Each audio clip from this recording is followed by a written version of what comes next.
do do do do do do do do do do. Hey Linda, how you doing? Yeah, I'm having a. Well, what did I do? I accidentally clicked the go away button. Okay. What am I doing? There we go. I was all ready to film. I was all ready to start. And then I realized, based on my timing, I might as well just hit the go button instead of staring at the camera for 4 minutes. So I got to set a well, I don't got to set things up, but I still got to get my shit pulled into position here. So where I left you last, I can't say his name out loud. I can't Beetlejuice him into existence, or there's going to be a problem. But somebody started making barky noises and got very distracting, so I ended my stream. So I went back and I got to here. I had this sewn together. I had to snag. My thing just snagged something, I think. I heard a little tinkle sound. Probably just a safety pin. So I had gotten to here sewing this together, but I hadn't sewn down. I hadn't folded them over and sewn them down yet. So I went ahead and finished that. So I am just to here. I am just to here now. So this is the center block. So I'm going to throw this over. I'm going to throw this over to the side so that I'm not going to wreck it all up. Tuck that in there. So now I've got one of these. I've got 2 of these and 1 of these. So they're going to go panel, regular fabric, and then panel. And that's how I'm putting them together. So they're going to be like that. And then when it's done, I'm going to sew it to the top of that. Then I've got my center section all done. And then I can start on the outsides. Now the inside is 3 by 3, so it's 9 pieces. And then the outside is going to total out to 5 by 5. So I've got 9 in the center. I've got 16 pieces. Once these are done, I've got 16 pieces to go. But that's actually not going to be that big of a deal. So it's going to go this one. Doesn't matter which side I go on to first. It really doesn't. And again, I am not going to do it the perfect way. I'm going to embrace the rustico. I'm going to do a little bit of adjusting. That was just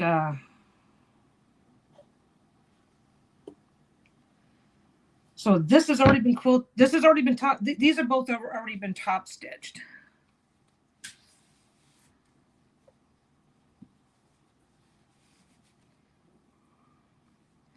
I'm going to trust myself, and I'm going to trust myself and not worry, because I could be like tucking all this in, remeasuring everything. We like the rustico look around here. Oh shoot! You know what? I never got my fans. I need to have a. This is the airless corner. No, there's no windows in this corner, so it can get really hot and really stuffy really fast. And I've got to go and reposition my fan. Here, I thought I was starting early, and all I'm doing is just going to let you guys stare at a chair while I go position some stuff. If I don't turn the even without running the iron, if I don't have a fan point, oh, these ones can come out because there's the panel, but then I've got a strip of black all the way around it to bring it out to dimension. I don't need these anymore because I've got it sewn here and here. So those pins should have come out. Anyway, so as a matter of fact, I'm going to add one here, so I guess that makes it convenient. I've got tons of safety pins. I've got tons of these pins, but like I said, these are already quilted on both sides, so I categorically do not need it here, but it will be very helpful.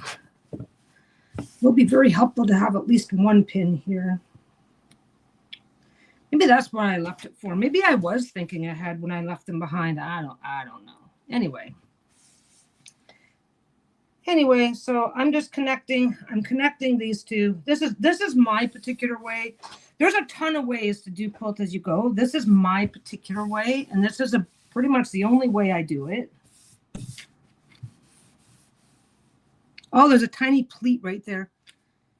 Doesn't matter. Tiny pleats don't matter. I do not pre-wash my fabric at all, like ever, because I'm lazy.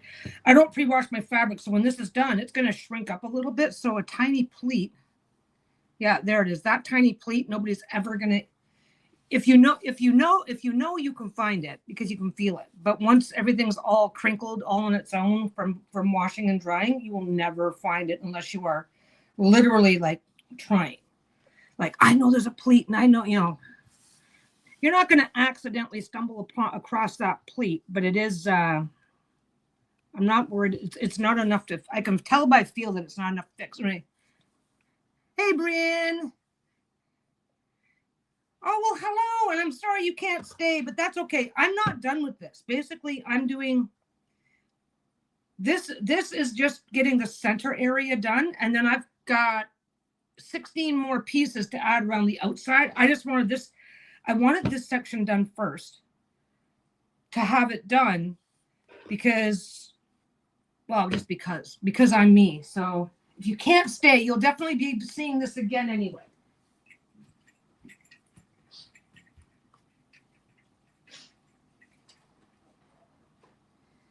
I just got to get that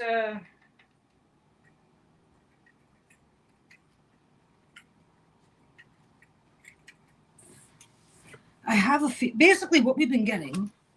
Temperature goes up, temperature goes down, yada, yada, yada. And you know how that works, right? So I'm just going to trust myself. I'm also cutting these at 1.5 inches. I'm cutting at 1.5 inches. So 10 inches. Yep. Oh, I got to double check that. It looks like it's okay, here's the really cool thing. This kind of, oh, happy birthday to your son. No, this is going to be a king size quilt. This is part of a king size quilt. So I've got 4 of these, and they're going to go like every other into a center. The center alone is going to be 60 by 60. And then I'm going to do 20 by 20 all the way around in a different, here's the rest of it.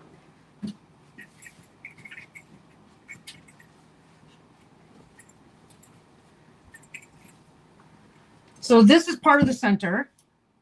This is part of the center. So it's going to go this. This is the top row. So this is going to be this, then this, then another one of these. That's the top row, and it's going to go on top of this giant monster that I've already got done. And then when that's done, I have the center done because everything's going in nice and straight. There's no special process to connect the center together. So then when they're done, I'm going to do 16 of these. These are slightly bigger, and there's a little house. The negative, there's no actual house. The negative space looks like a house, if that makes sense. Well, thank you. So I like to think I'm creative. So once I needed to get these done first because I wasn't sure. Whenever you have, I only have 4 of these, and I only had 5 of these. So I wanted to get the center done first to make sure it's done, because if anything goes wrong, then I'm screwed, right? Or I'm not screwed. If anything goes wrong, I have to reimagine the design. So I wanted this done first. Now that it's done, I might as well finish it, because once it's finished, all this is folded over. There's no seams. And then I can carefully fold this up and tuck it in a corner somewhere while I get the rest of it prepared. One thing about quilting is that sometimes your storage matters, because like this can start fraying, and then I can lose a whole lot of, you can have it. This is especially problematic on smaller pieces. Like if you got a 4-inch piece of fabric and then it starts fraying back, you could end up with a 3.5-inch piece of fabric. So the sooner you either have to store it out of the way where nothing's going to bother it, or you have to use it as quickly as possible. A small piece of fabric you can tuck into anything. these are 20 by 20 inch pieces. There's very little I can do to store these where they're not going to get knocked around. So that's why, that's also part of why. So it was just logistics. I'm not doing anything super fancy to get them all together after the fact. This, yeah, that's okay. There's a tiny pleat right here, and it's making this look like it's wobbling. But the really cool thing about this particular batting is you can just tuck it in, finish your stuff, and be on your way. I'm just double checking where everything's going to end up. Yeah, this is the fabric is the 20-inch line. This is a little big. This is a little big. That's why it's sticking out. But the reality is that this particular type of batting is really easy to just, well, I'm just going to shove it back. It'll be fine. It's that super puffy stuff. A little extra puffy somewhere. Doesn't hurt anything. But I'm embracing the rustico, so I don't have to care.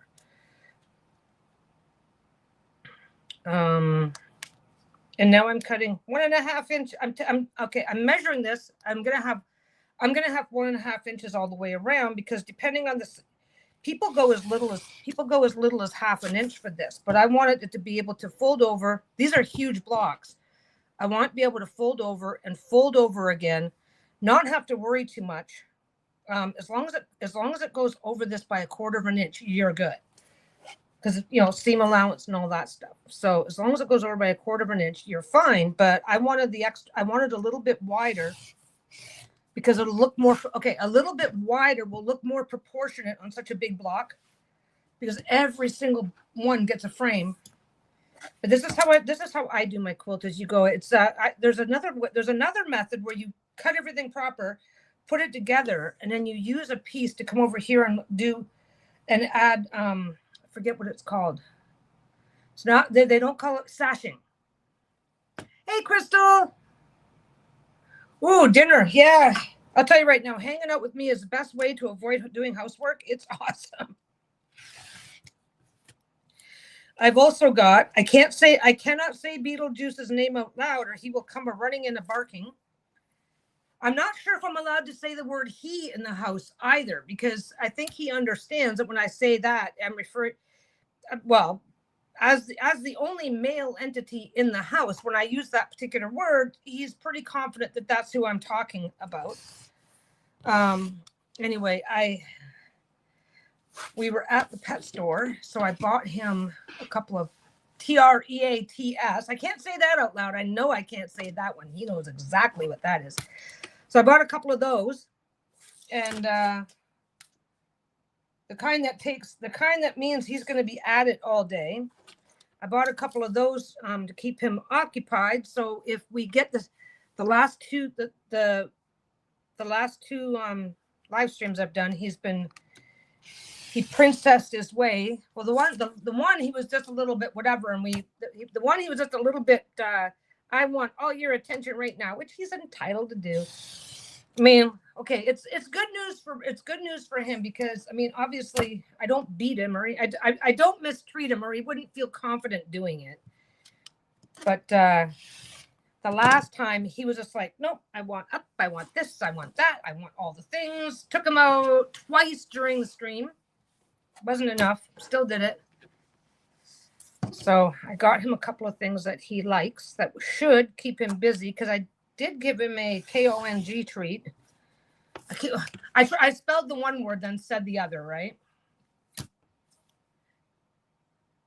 Oh, nice. Yeah, my mom knew how to sew, but my mom was also lazy and didn't. So, but that's the thing. So that one is done.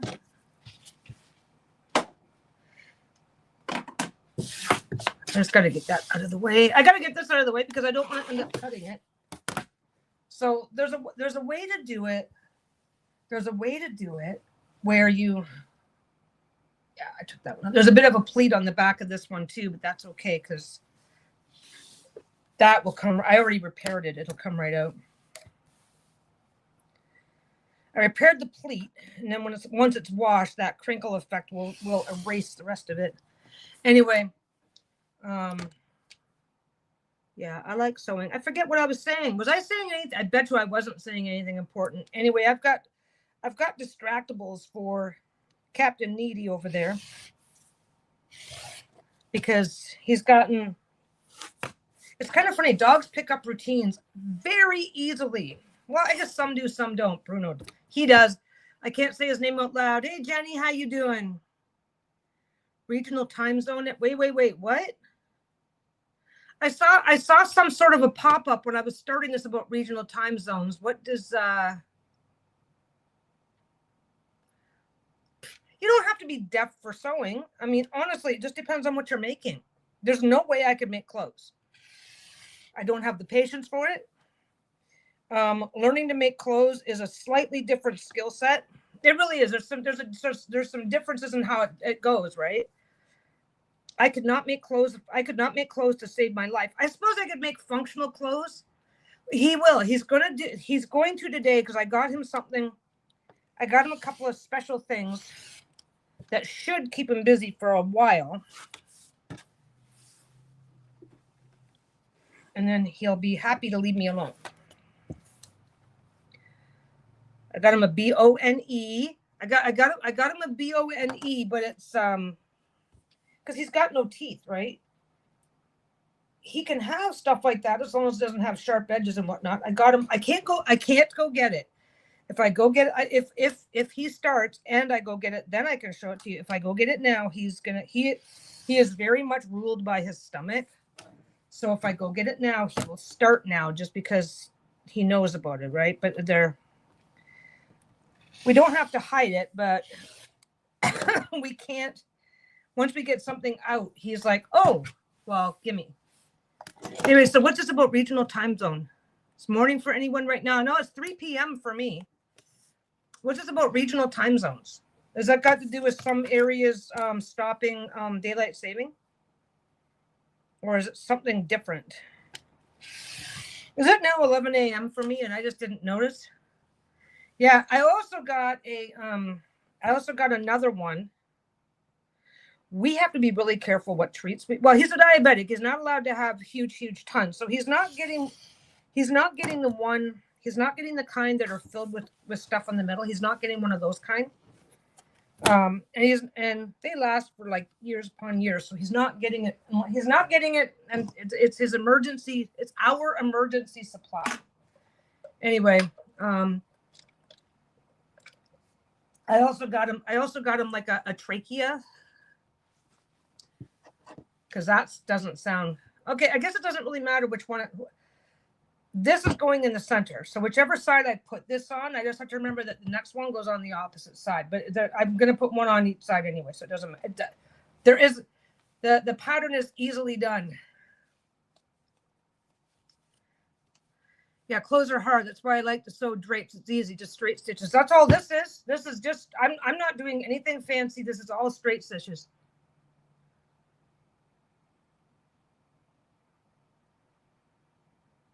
Oh, happy time zone. Good time zone to you. Anyway, no. I always like to remind everybody. So if you're doing this perfect, then you're going to draw lines. You just set it where you need it. Fold all this up and then put it back to back to get started. If you're worried about doing it perfectly, then you draw a line down each side. Like you draw a line here, a straight. You find your proper line, right? Ah, well, yeah, I like that. Okay, so if you're worried about doing it perfectly, you mark it and you just mark it with a little chalk pencil, right? So you center all this up. You can trim this carefully as long as you're not cutting into the back, and then just just mark your lines properly. Get a ruler, and then put them all together. Make sure your corners are lined up. Pin everything, and then sew along whatever line you just made. If you like if you like taking chances and living dangerously, then you're just gonna go like that. Get them back to back. For this particular one, it doesn't really matter which Okay, I can't do top to bottom, but as long as I go side to side, it doesn't really matter. Wait, what mystery did we just solve? Oh, see you later, Brian. Anyway, so just find your corners, match them up, pin them if you need to. Take a chance and say fuck it if you don't.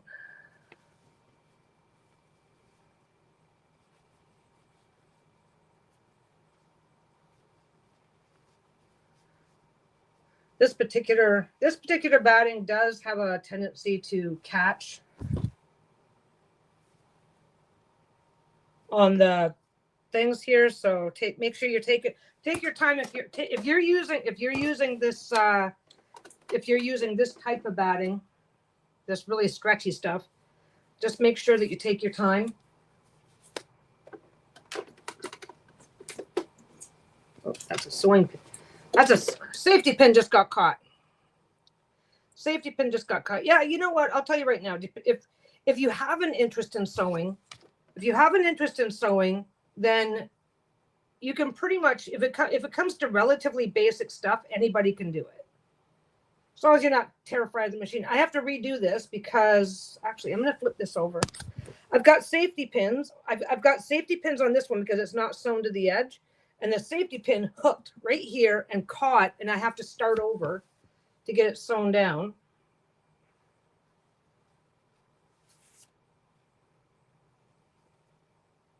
This is a me problem with having my skin so dry that I have to be glove on, glove off. So there we go.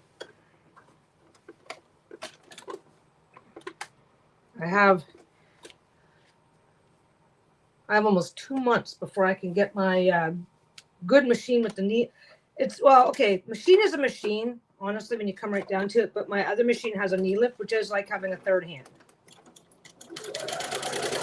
It makes doing this kind of stuff a lot easier, for me at least. But anyway, so how you guys doing? Yeah, I like the sewing machine sound too. So anyway, we should have no issues. Okay, he's still going to be a disruptive little shit because that's what he does.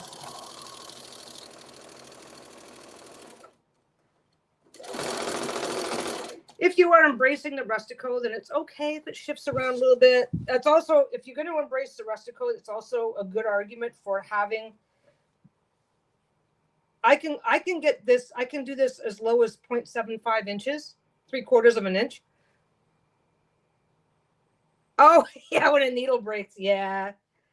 Well, I might break more. I might end up breaking a couple of more needles before this project is done, just because this particular type of batting is very stretchy. It's good. It's a really nice batting, but it can be really annoying to work with until you get used to it. But getting used to it does mean accepting that it's going to hang up on stuff. My other machine, my Janome is I like my Janome. It's also 30% faster. So when I'm doing the boring little things, it makes it a lot quicker. Now, catching a needle is really easy. Hands back, foot off the pedal. If your machine's hands back, foot off the pedal. If your machine's electronic, it's going to go and then stop. And then you can just do whatever you got to do. If you are not comfortable, turn it off before you if you're not comfortable, turn it off before you deal with the needle. And then you just carefully and slowly take all your stuff out so you don't poke yourself. Carefully and slowly take all your stuff out so you don't poke yourself. Switch out your needle. Do a test piece if you think you need to. A test piece is just because if you break a needle, you have to rethread at least the top, and sometimes you also have to rethread the bottom. So a test piece just means if you're not necessarily, like for some people, some of the time, some way, somehow, you switch out a needle, you rethread your machine, and then sometimes if you have a finicky machine and your needle doesn't quite thread properly, it'll be a mess. And then you might have to rethread it more than once. I had a machine that was finicky like that. So whenever I had to rethread the machine for whatever reason, I would just have a piece of scrap. I would just run a few stitches, you know, run like that much stitching into a piece of scrap just to make sure that it was threaded properly, and then go back to what you're doing. So it sounds involved, but it's actually not. Okay, that shifted. Well, that's also partially sewn down, so I can ignore it. Okay. Okay, now I got to get these pins out.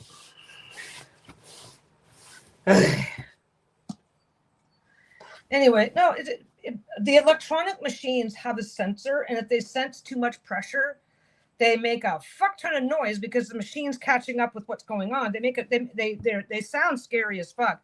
If it's a regular machine, you still want to go hands back, foot off for a second, and make sure the machine is stopped. For a regular non-electronic machine, you probably do want to turn it off. I can't remember. It's been a long time since I've had a non-electronic machine. For a regular machine that's not electronic, you definitely want to turn them off. Okay, if you're not comfortable, always turn the machine off. Some people just to change thread or just do basic stuff. Some people, if they have to get their hands back in here for anything but the actual sewing, they'll turn the machine off, and there's absolutely nothing wrong with that. But no, sewing machines are actually pretty safe. Like when I'm sewing here and it looks like I'm going like this, I've got, let's see if I can show you. There we go. Are we seeing anything that matters? We're not seeing anything that matters. My hands are like this. So I'm sewing like this, or I'm like this with my finger spread. Yeah, you're not seeing much. There we go. Let's try it from up there. So I've got my fingers spread, right? And if I'm like this, then I've got my fingers bent. So if I touch that, my fingers will automatically, if I feel my knuckles being pushed, I know to get my hand out of the way. But it's not as bad as it sounds. So I'm just making life easy.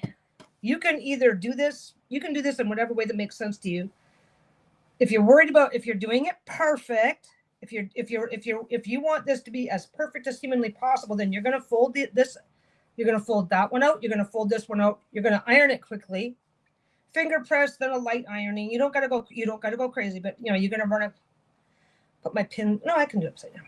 Okay. I like to put my pins in all facing the same way, because then when I sew it, I'm going to flip it around so that as I'm sewing, I can just take the pins out as I go. If you're coming from the top, you're going to try and wiggle these out. It's a pain in the ass. It's not the end of the world, but it can be annoying. Anyway.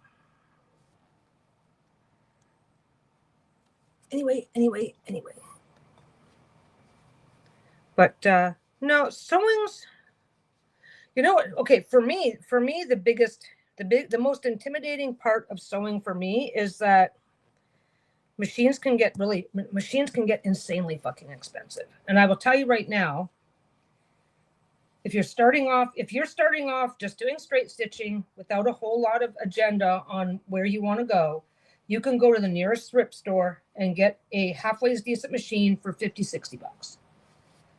And you can get a brand new machine for like $150. They're not that well. Okay, that's in Canadian money. That shifted. I don't know if it shifted. It shifted because I was talking and not paying attention. Anyway, but the most intimidating thing about sewing is just how fucking much money fabric costs. Fabric can be really expensive. Like, okay, like I'm going to learn to make a t-shirt. I'm never going to make a t-shirt. And the reason why I'm never going to make a t-shirt, and I mean ever, ever, ever, is because I don't have a lot of confidence when it comes to making clothes. And it costs more to buy the material to make a t-shirt than it does to just go to the store and buy one. So there's certain things that, unless it's something that you really want to do, if it matches what you want to do, then absolutely. It's been 35 years since I used a sewing machine back in high school. Well, I'll tell you right now, I failed. I got A's in the cooking section. I don't know where you went to school, but where I went to school, we had cooking. We had cooking. Our home ec class. Yeah, our home ec class was 50% sewing, 50% cooking. and maybe a couple of little units on whatever else. But you were the 95% of this home ec content, 95% of home ec content was cooking and sewing, and I failed the sewing every time. Failed sewing because it turns out that what they wanted, what they needed, what they expected, and with an utter and complete lack of any help from home, which was one day. Okay, when I took, I'm 61 now. When I took home ec, there was a degree of expectation that moms were teaching their daughters how to sew at home. Yeah, cooking and sewing, and maybe a little bit of something else, right? I failed sewing. I failed sewing because I failed sewing for a whole lot of reasons, mostly because I just didn't like it. I sucked at it. If I don't know if help, I don't think help from home would have made a difference, but it was a factor that kind of doesn't add inspiration to what you're doing. And I just didn't care. Like, I was way too much of a tomboy back then to give a shit about. I liked cooking because I got to eat it, right? Yeah. I failed cooking. I still. Oh, I can see. I actually think I'm a pretty good cook. But I'll tell you right now, I got great marks in the cooking part. I can't remember ever cooking something that I actually liked, though. But like stroganoff, I fucking hate stroganoff. Got an A on it though. Anyway, but no, then I'm doing necessary sewing mostly by hand. Almost like for the most part, 90% of the sewing I did over the years after that was by hand. Probably closer to 99%. Sewing by hand. I knew how to use a basic sewing machine for basic mending and stuff, but that was it. And then this just kind of started. Lisa was like, I need a bag. And it's like, well, the bags you're getting, I need it. This started because I need a tarot bag. And it's like, no, the tarot, she was showing me, oh, I need to get this. And it's like, dude, it's a crappy, I remembered just enough to go, it's a crappy bag with a crappy design and all the seams are open. So if you ever have to you can never wash this bag, or you can never wash this bag because it's going to fray to pieces, which is exactly what those velveteen fucking weird bags do. They look nice and they feel nice, but they don't stay nice. They're a very, very highly disposable type of bag. Anyway. And that's kind of where we started. It's like, and then everything else from there, I don't want to say self-taught, but it's like, well, I know how to do this. Let me look up a couple of how-tos to make sure I'm not missing something. So for all the schmancier stuff, quilting, all self-taught on the interwebs. The internet is an amazing spot. The internet is an amazing place to learn how to do all kinds of stuff. The only thing you have to remember is that there are a billion channels out there.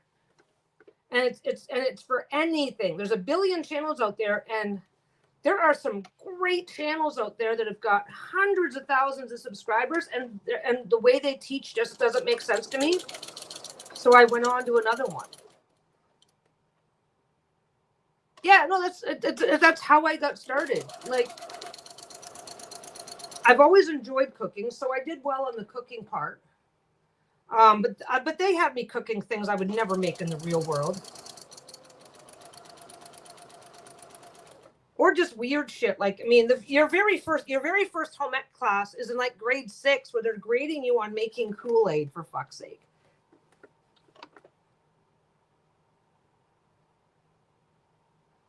I can't see that. I'm gonna. Oh, the TP organza ones, you can't wash them. You cannot under any circumstances wash an organza bag. Now, you can carefully rinse them. The way they, remember back in the day when they did I don't know if you guys are old enough to remember Woolite commercials and all that stuff, where you just basically soak it, lightly pat it, put it in the Woolite, soak it, lightly pat it, rinse it without squeezing it. Like, those are organza bags are garbage. They're absolute garbage. You know what I need to do? I need to schedule this. I realized I got to keep sewing. I got to actually pretend that's why we're here. Because I'm no longer doing the shop. I need to schedule and advertise, because there's people that, okay, there's lots of people that like to watch me sew stuff and whatnot, but there's people out there that would be making their own bags if they knew how I made them.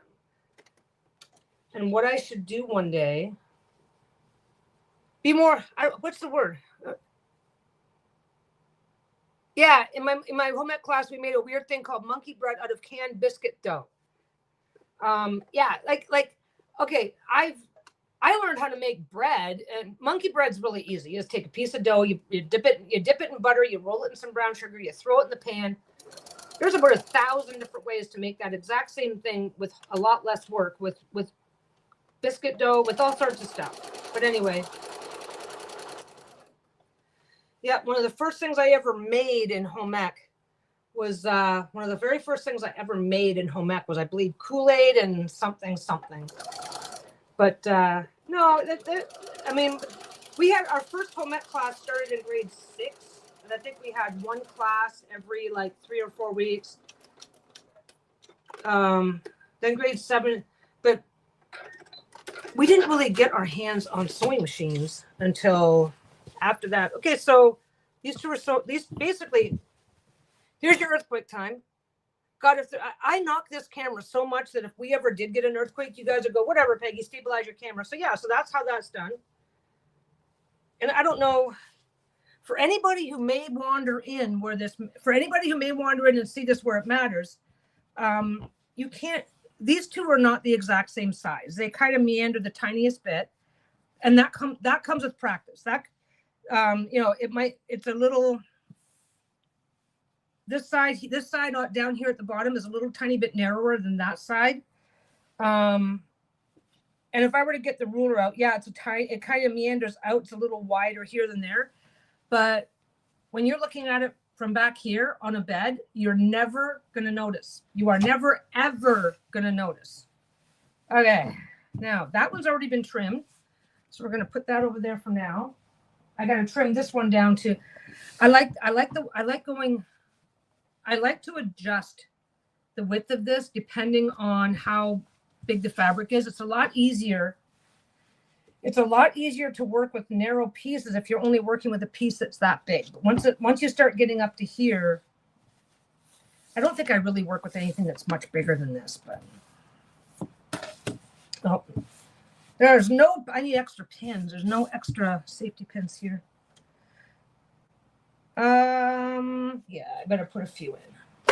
Anyway, no, I need to do a video. I either need to do a proper video, but I don't really like I don't like doing the recordings. I just kind of realized that over time, because I just like to hang out. Chill, relax, talk, if it's okay, let's put it this way. If a good subject comes up, then I will talk about that a hell of a lot more than I'm even talking about this. This does not have to be perfect. Anyway, this does not have to be perfect. You get the hang of it as you go. The only thing I do perfect, which I don't.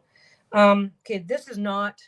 This is my last stitch goes here, and I haven't stitched some. If you're super worried about perfect, then what you're also going to do is, once you get everything trimmed up, you're going to come and do a quick basting stitch right at the very edge, so that once the width is set, it can't move.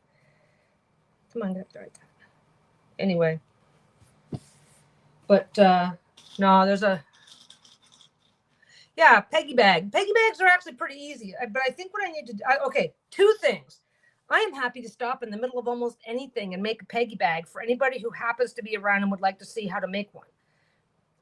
They're actually super easy. They're super easy. The only thing that matters is you have to have a machine that's rated for heavy duty, not an industrial machine. This guy, this little Singer is perfect. My very first machine was a Singer. Okay, the cheapest, the Singer Simple and the Singer 3337, the simplest, cheapest Singer machines can make a Peggy bag because they are heavy duty enough. They are heavy duty enough to make a Peggy bag.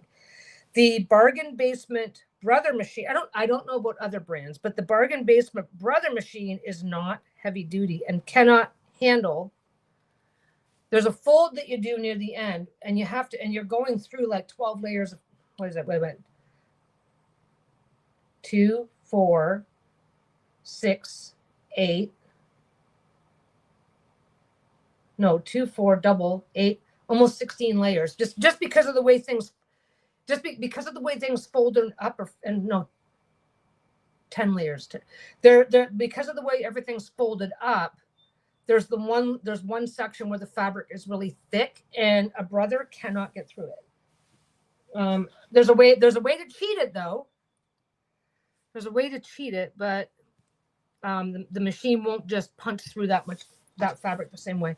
So the only thing that I'm being really careful of here, which I didn't mention, this is all directional fabric. It only goes one way. So one of the reasons why I'm being extra careful about lining, I still got to trim this. One of the reasons why I'm being extra careful about lining this stuff up, because this is all going to go, you don't want to do that, right? Because these are going up and down this way. You don't want to turn that. That's one of the things. If you're working on a project where you do not want to add to your troubles, make sure you're getting multi-directional fabric where up and down doesn't matter. It doesn't change much, but it does change your level of due diligence required. There's that. There it is. Anyway.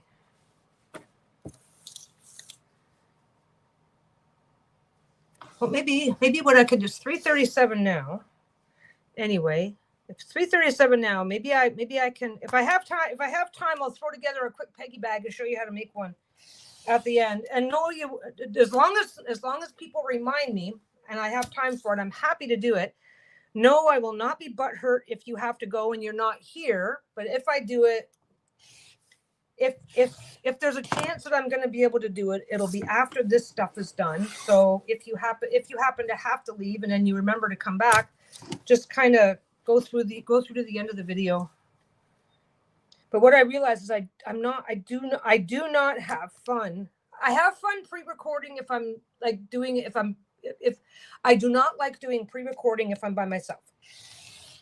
Like Lisa and I did hot takes together. That was fun because I'm not by myself. I'm talking, Lisa and I are having a good time, and we have to Lisa and I are having a good time, and we just happen to be filming it, right? Oh, what's going on now? There we go. Singer Simple will make it. My very first sewing machine that I started the shop with was a Singer Simple. So, and there's a couple of stitches on the Singer Simple that make great decorative stitching. And if you are not concerned with decorative stitching, then you can just straight stitch anything.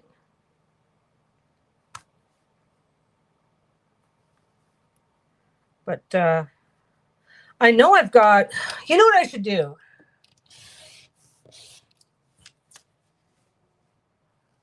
Oh my God, hot takes was crazy. It was hilarious. And the funny thing is that like Lisa and I were joking afterwards. She literally did forget to add that deck.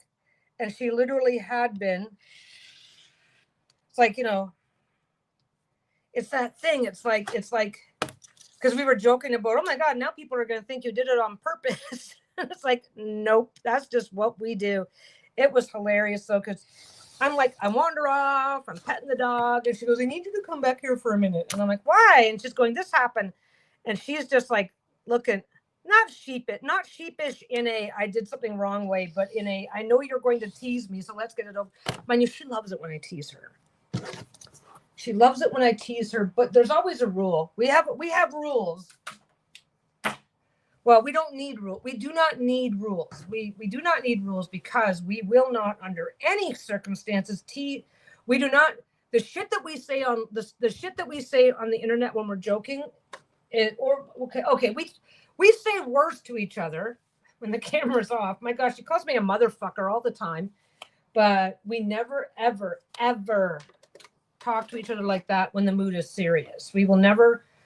We don't argue. We don't call names when we argue. We don't call names if I'm not feeling well or she's not feeling well. I did that just yesterday. I made a joke and she's like, "No, I'm in a bad mood today." And it's like, "Oh, okay." And then I stopped. I only play an asshole on no, I am an asshole, but anyway. But yeah, so that was fun. That was a lot of fun. Tree Affinity, hi. Oh yeah, it was hilarious. Oh yeah, we would never like. It's kind of funny because I mean Lisa comes from a background, and I'm sure we've never made a secret of it, but she's come from a pretty toxic background.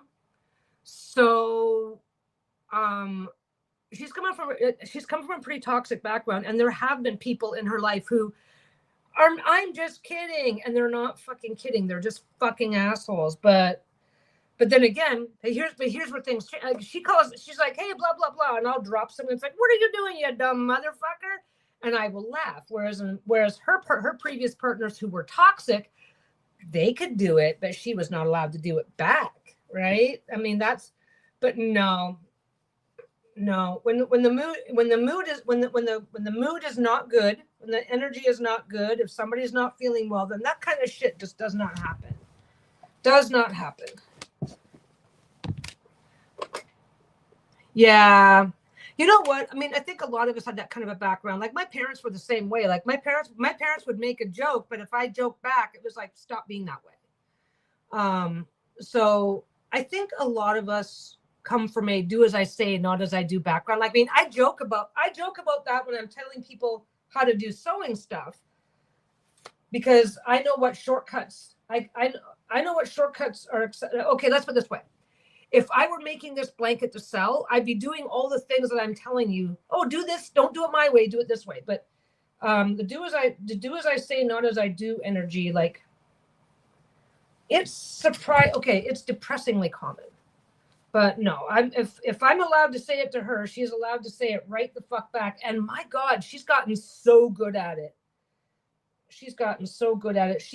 She's always liked teasing energy. She does. She likes the teasing energy as long as she feels like it's just teasing. And I think that's why that's why with one ex in particular, she ended up in a bit of a toxic situation, because by the time she recognized that this is not mutual enjoyment, this is this person hiding bad energy, whatever. But I'm not like that. Yeah, that's exactly it. And that's the funny thing. Like, I mean, Lisa will tease me, and like I said, Lisa teases me, and for the most part, I think it's funny as hell. But then again, but here's the thing: that kind of energy can be. It's a really weird thing, because it can be really empowering, really fun, really this, really that, as long as you have the power to say, "Not today, not now." It's like you were laughing 5 minutes ago. It's like, yeah, but just suddenly nothing's funny. But it's like, no, but I don't know what flipped, but it's just not funny right now. And as long as the other person is willing to respect your fucking boundaries, I think that's what it's usually all about. But I like my rough sense of humor. She enjoys my rough sense of humor, as long as she can have a boundary, and she does. She does, because I know well, you know what? At home, we joke about this all at home. For the most part, it's me teasing her. She gives it back, but she's less likely to give it back, or it's got it. She enjoys being teased. So there's that. Okay. If you have a really, really good sense of touch, let that work for you.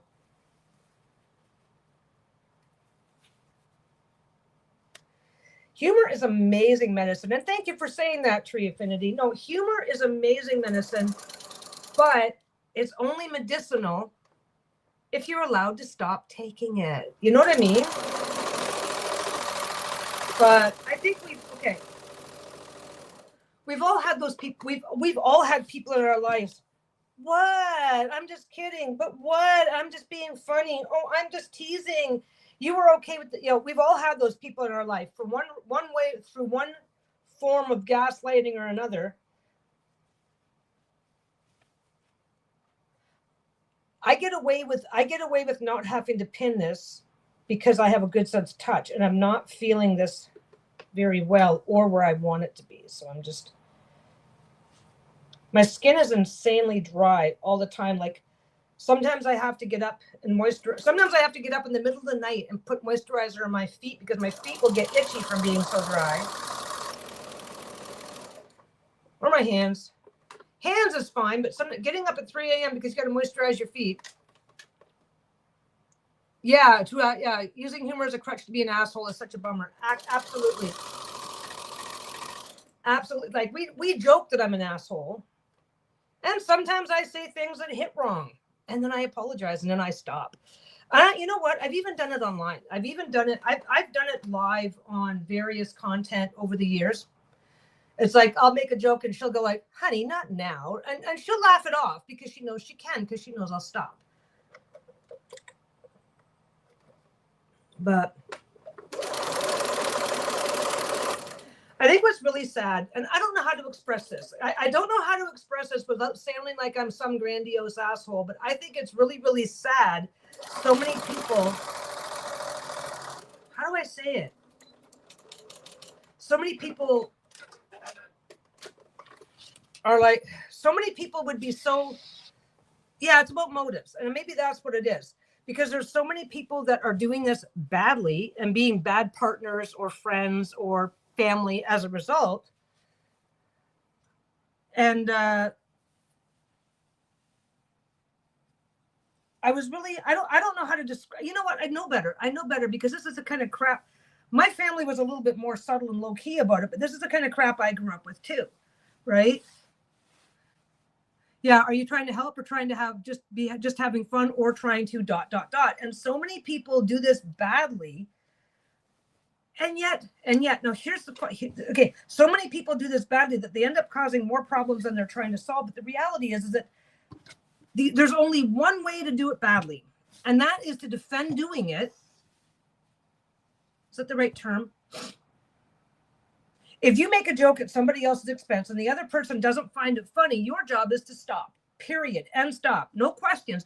Why are you not laughing? You laughed yesterday.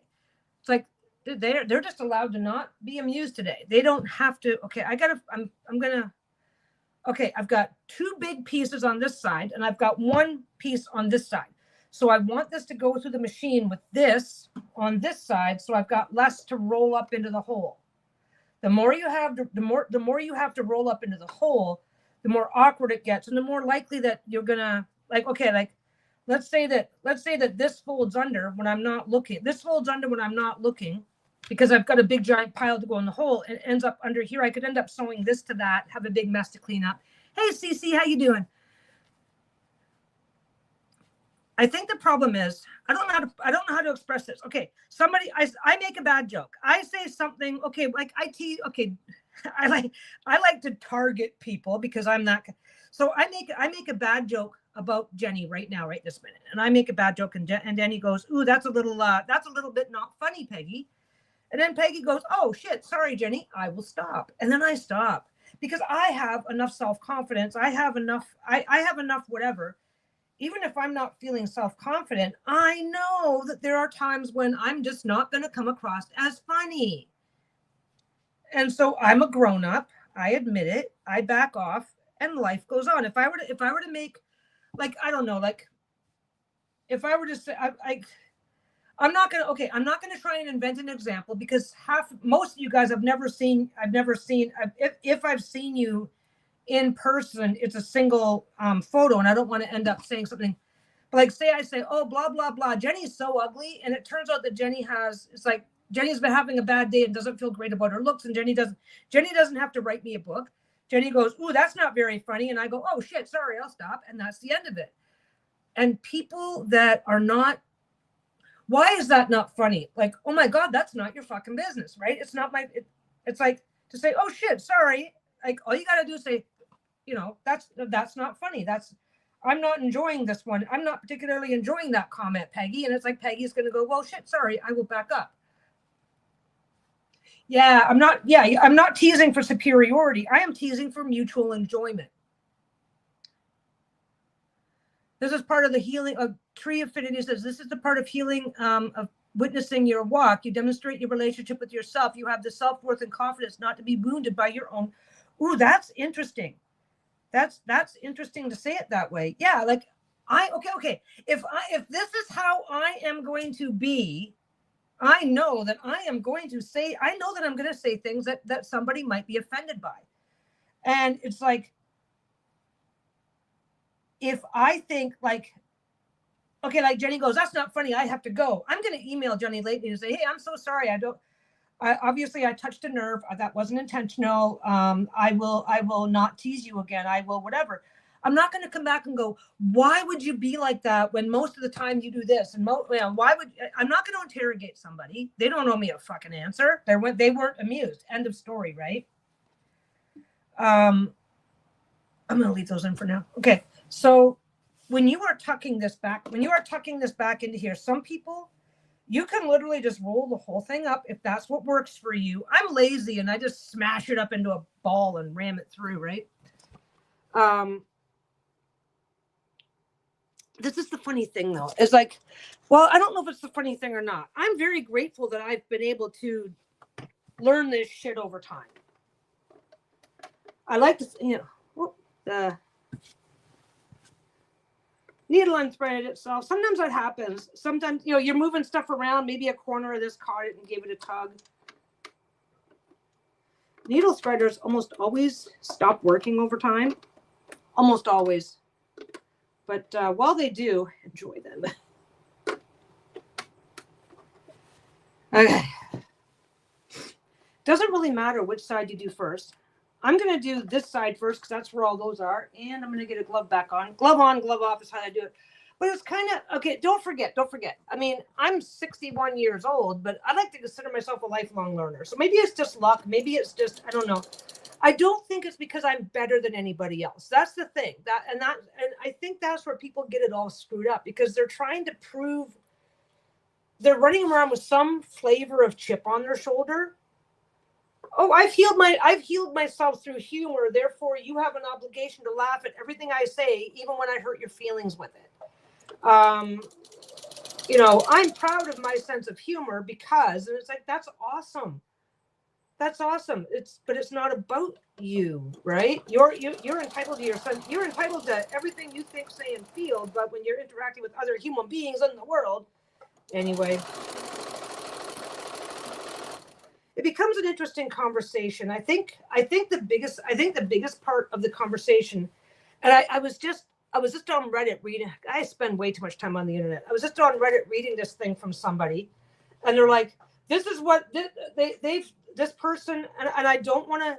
Okay, if you feel like you have a problem, whether it's medical, I don't think psychiatric is the right word. This person basically diagnosed themselves with depression.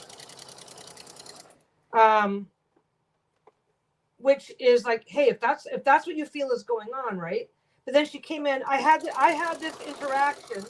Basically, she broke up with her boyfriend, and it's like, and because of my depression, I was really upset. It's like, dude, you broke up with your 5-year plus boyfriend. Of course, you're going to be upset, whether or not you're depressed, right? And then she kept, and people are like trying to gently like suggest, like, look, so she was like 19 years old, and defending her self-diagnosis.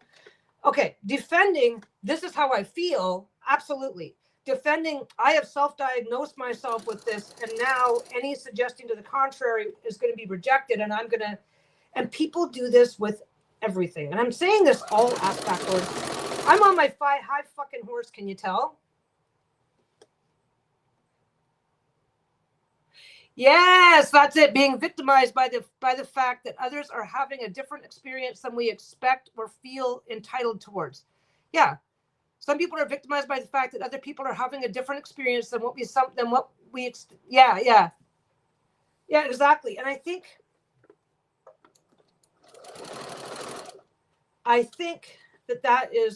that's where a lot of the problem comes from. I'm having a good time. So they feel called out. They feel really fucked up. And a lot of people can't handle correction or being told that they're wrong, being told that they're just. If I make a joke, and again, I will pick on Jenny. If I make a joke, because Jenny's here a lot. Jenny knows Jenny knows what to expect from me. And if I end up going too far and saying something that hurts her feelings, right, then it's like, well, how dare I feel like I'm the butthurt one because she didn't take it well. It's like, that doesn't make sense. But like, if I manage to say something, if I manage to say something to offend Jenny, which someday I just might. Someday I might just say something and Jenny's going to sit there and go, oh, that's a little too far, right? I pop off with shit all the time, right? How, it's like, if I have a thin skin and can't handle being called out on any level or in any capacity, then I've got no business acting like that in an environment like this. This is the kind of this is the kind of environment that I could say something to tease Jenny. Everything's perfectly fine, but somebody on the sidelines hears it and goes, that's really fucked up. Right? If I have, I have to have some self-worth to go, no. Like if I say something and somebody goes, that would be really offensive if you said it in front of so-and-so, I'd be like, oh shit, you're right. I wouldn't deny it. It's like, I'm having a bad day and that's not funny. Okay. Anyway, that particular, I could beat that high horse all day, because it is really sad how people, you have a particular sense of humor. You're entitled to that, but you have every single thing that you feel entitled to, you have a responsibility towards it.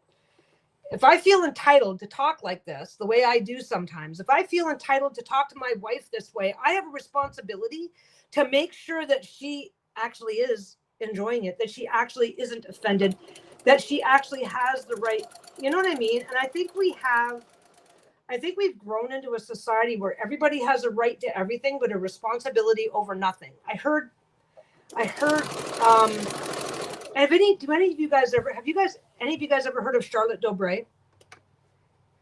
Yeah, responsibility for your, I take 100% responsibility for the outcomes of the things that I say and do. Because I know I mean no harm. And if I mean no harm, then I need to back the fuck up if I've caused harm.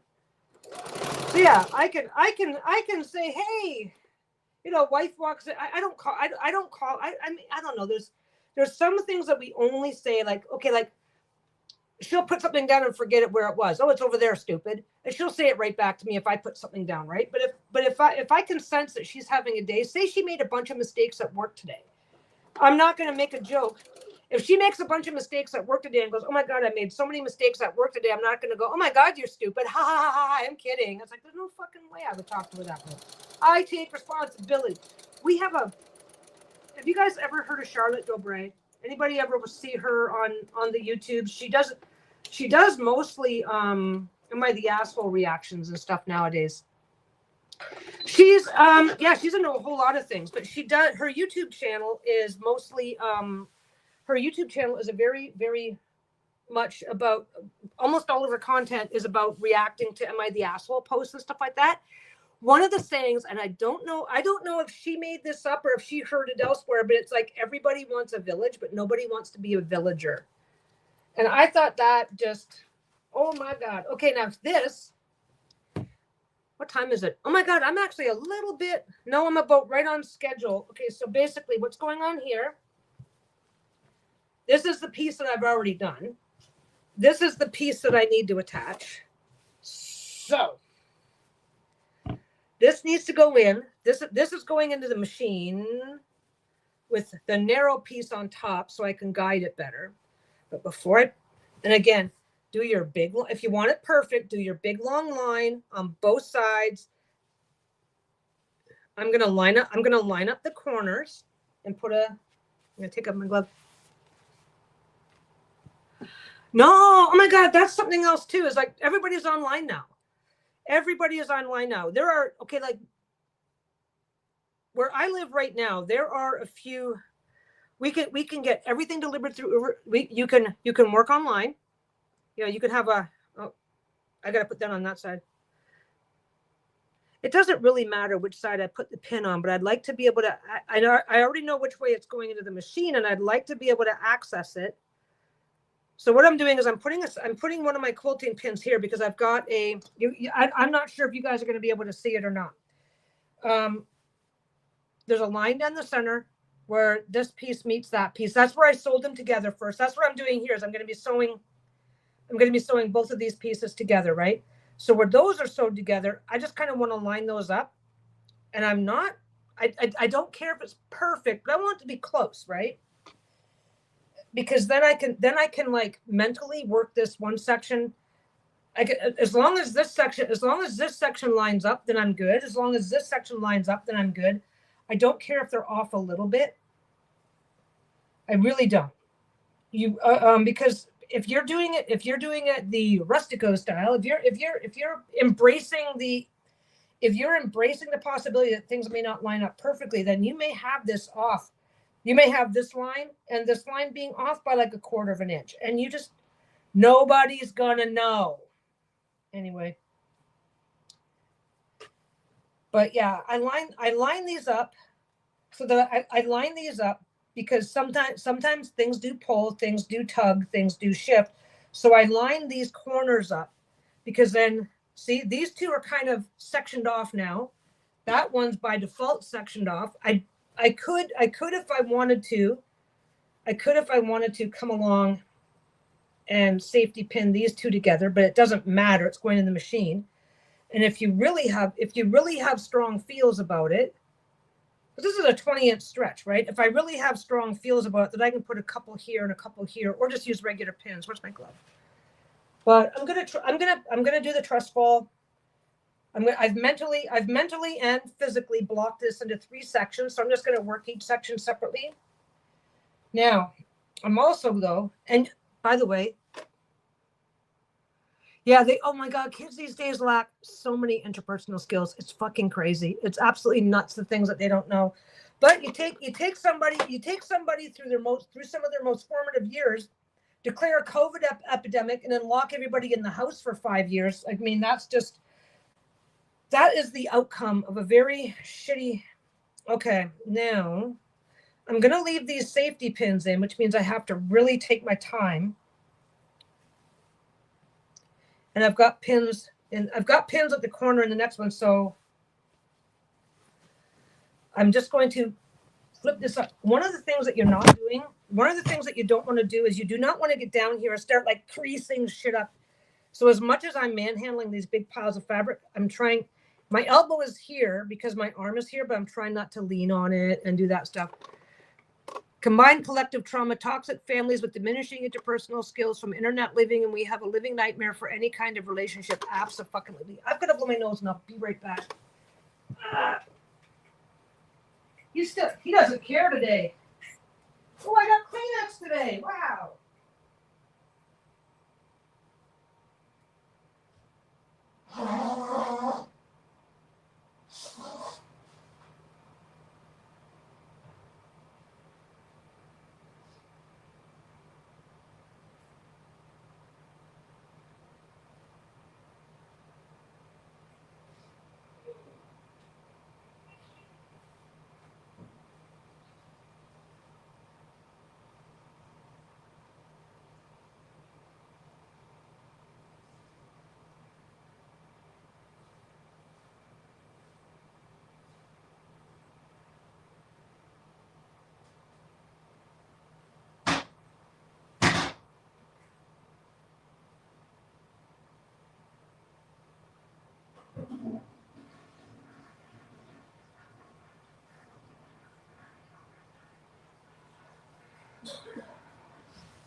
One more second.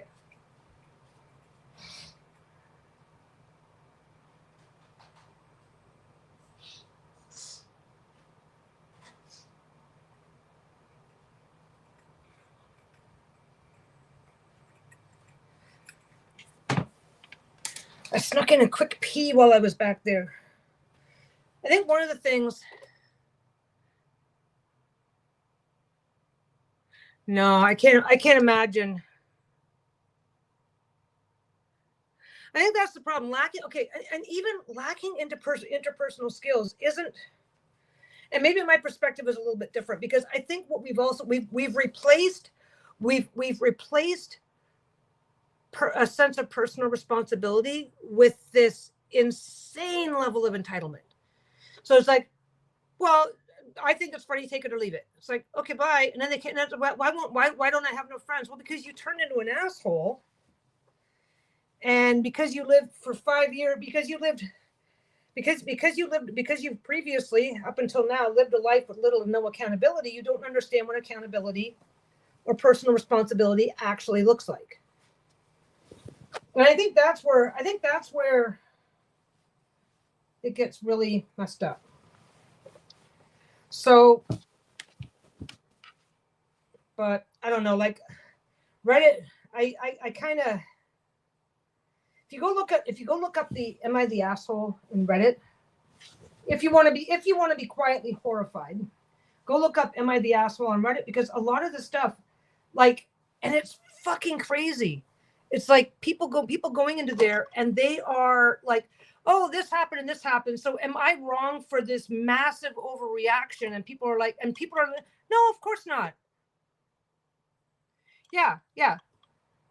Personal responsibility has been replaced with extreme entitlement, because when you're living alone and the only one you have to cater to is yourself, you take that on as a lifestyle choice, and then you don't learn how. So it's like, I have met so many people who are lacking in some degree or another in interpersonal skills, and I can fucking work with that. My God, I can work with that. I don't know how, I don't know why. It's my Rain Man skill, right? It's like, okay, that's fine. That's awesome. But it's like, I don't know. I should grab some of these. Like, okay, like this person, right? This person, I have been suffering with depression and anxiety for the last, what did she say? This is a 19-year-old girl. She's decided, and I don't know if it's true or not, based on what she was saying, it sounds like she has decided that negative emotions mean you must be I've met people who are not depressed, but who have decided that the fact that they experience a negative emotion means they're dealing with severe depression. And it's like, that they're not the same thing. Severe depression. Okay. There is okay. This person was in and upset because their boyfriend had dumped them. Now there is situational anxiety, situational depression, which is and you may need therapy to get over it. I'm not saying that's not true, but clinical depression is a brain imbalance. Situational depression is something really shitty just happened. And they're different. They are different sides of the same coin, but they require different treatments to get to get the better outcomes. Blah blah blah. That's how I understand it. And I don't have to be right, and I don't have to be wrong. I really don't. I'm not committed to being right or wrong. So this girl comes in because, like, I've been suffering from depression. Severe depression is not just feeling grief or sadness. It's a whole cluster of disruptive and disabling symptoms. And depression, if you are suffering from depression, you could be at the happiest event in your life and be fucking miserable. Depression doesn't rely on the situation. A depressive episode, I think there's other words for it, but having a tendency to become having a tendency to experience anxiety or depression, anxious or depression type feelings that are out of sync with what the situation should or usually warrants they're all part of this. I don't want to disrespect anybody who is like, okay, like if somebody okay, if Lisa were to kick it tomorrow, I'd be fucking depressed, but I don't have clinical depression. Is that? Yeah, the word triggered used to be a clinical thing that included flashbacks and interference with normal functioning. Now that seems to mean I'm upset. Well, this is what this girl was. She was like, well, I've been dealing with depression for the last 3 years, and my mom says it's just a normal part of being a teenager, because she decided that she was depressed when she was 16. Now, in an age of entitlement where every bad mood is somebody else's fault, of course you're going to think that you're depressed. And maybe she is, maybe she isn't. Yeah, I'm glad more. Yeah, it's being used incorrectly. Yeah, and that's the thing, right? So this girl is convinced that she's clinically depressed. And like I said, she may or she may not be. But she's like, my recent episode happened because it's like, well, the the type of depression she was describing doesn't happen because it just happens, you know? Anyway, I don't want to, let's not deep dive that. She was describing what for most teenagers is a very normal stage, and it had overblown, and whether or not she's depressed is secondary to the fact that she is equating normal teenage angst to severe depression, which is, that's when you go make an appointment and talk to somebody. I'm not, like I said, I'm not trying to disrespect what this girl is going through, but she's been self-diagnosing for 3 years while refusing to talk to anybody, because this is what came out in her thing. So basically, so her "Am I the asshole?" was blah blah blah. Am I the asshole? I've been suffering from severe depression for 3 years now. And my mom just said, my mom means well, but she says it's just me being a teenager. Well, my most recent episode happened because my boyfriend of X number of years just broke up with me. Okay, so your boyfriend broke up with you, So when I tried to tell my mom about it, she said, well, this is normal. Your boyfriend, I can't tell my mom that I have a boyfriend though, because of our culture. So when I tried to tell my mom, she said, well, what's going on? And I refused to tell her. And she said, see, you're adding to the drama. You're adding to the problem because you won't tell me what's going on. And until you do, I can't do any, until you tell me why you're upset, until you tell me why you're experiencing these emotions, I can't help you. So I got mad and I screamed at my mother. And then she's describing this absolute screaming barrage. Like I said, I tried so hard to not be disrespectful to people experience, she's entitled to her feelings, right? I think I just tried too hard. I think I tried so hard to be respectful of people that may be dealing with actual depression and whatnot, that I over-explained that part of it.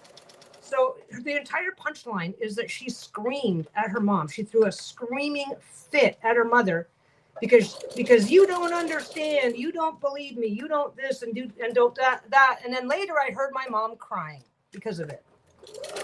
Because she's telling, I don't want to make a cultural / racial / country of origin. I don't want to make that sort of an assumption about what's going on. But if you're stating specifically that for cultural reasons you can't tell your mother that you have a boyfriend, then you're probably in a culture where hurting your mother's feelings hurts a hell of a lot more than it would in a more North American Western society type culture.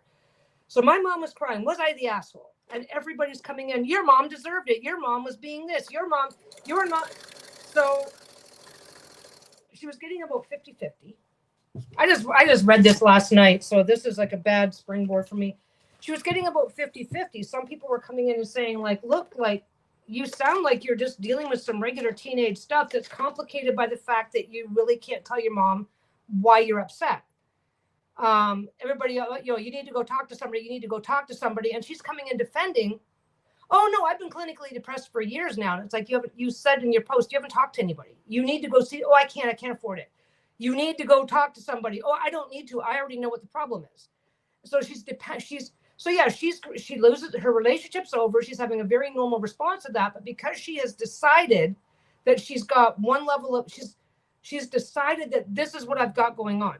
Because she was saying, oh, like, my anxiety only really gets bad when I have a test, but it goes away when the test is over. It's like, that's very common. That's incredibly common.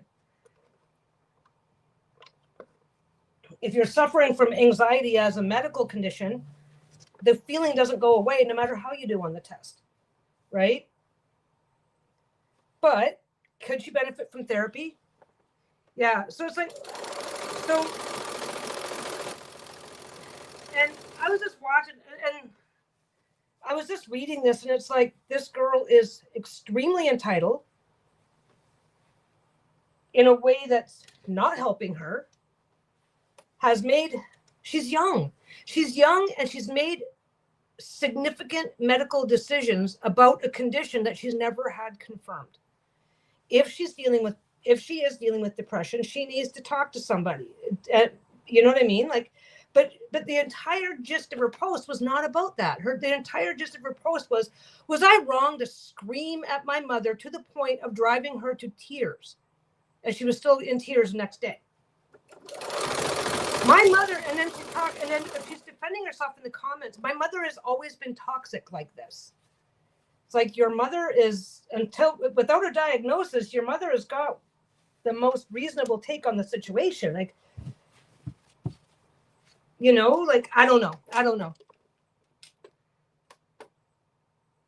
Yes, Tree Affinity says, and Tree Affinity is 100% correct. Grief and heartbreak can turn into depression if someone has the neural pathways developed from repeated separation trauma, or if they have a chemical imbalance. Right. But if you are, and there's no but, I don't think there's really a but. But the only but is, if that is part of this girl's reality, then she needs to be focusing on, hey, Mom, can we go in and can I see somebody? I think this is what I've got going on. She needs to be advocating for that, not screaming at her mother and calling her names for not she screamed at her mother and called her names for not understanding why she was depressed, because she absolutely flat out refused to tell her mother why she was having a bad day, because she didn't want her mother to know she'd been dating. It's like, and everybody's going, no, this is the fault of your mother. If you're not allowed to date, that's her fault. It's her fault for this. It's her. And the number of people, and you can tell how old people are by how they respond. You know, because some of a couple, you know, well, I've got kids myself, and I would suggest that you talk to your mother about blah blah blah blah blah. And she's like, but why should I when my mother doesn't believe me? It's like, you know, I don't know. It was fucking weird. It was really that every now and again I see one like that, and it really catches my attention, because it's like, this girl is well on track to live a very miserable and very unhappy life, whether or not she's dealing with depression, because she's decided, I think, and I've met, okay, let me back up. I'm talking about a stranger on the internet, but I've met a few people in real life that they have decided that every single unhappy emotion that they experience in life is proof of a problem that needs to be medicated away. And it's like, it's very strange. It's a very strange thing. Like, if you've got this going on and you need to talk to somebody, but I don't know. It just gets, it's this lack of empathy. And it's this entitlement. I am entitled to be happy at all times.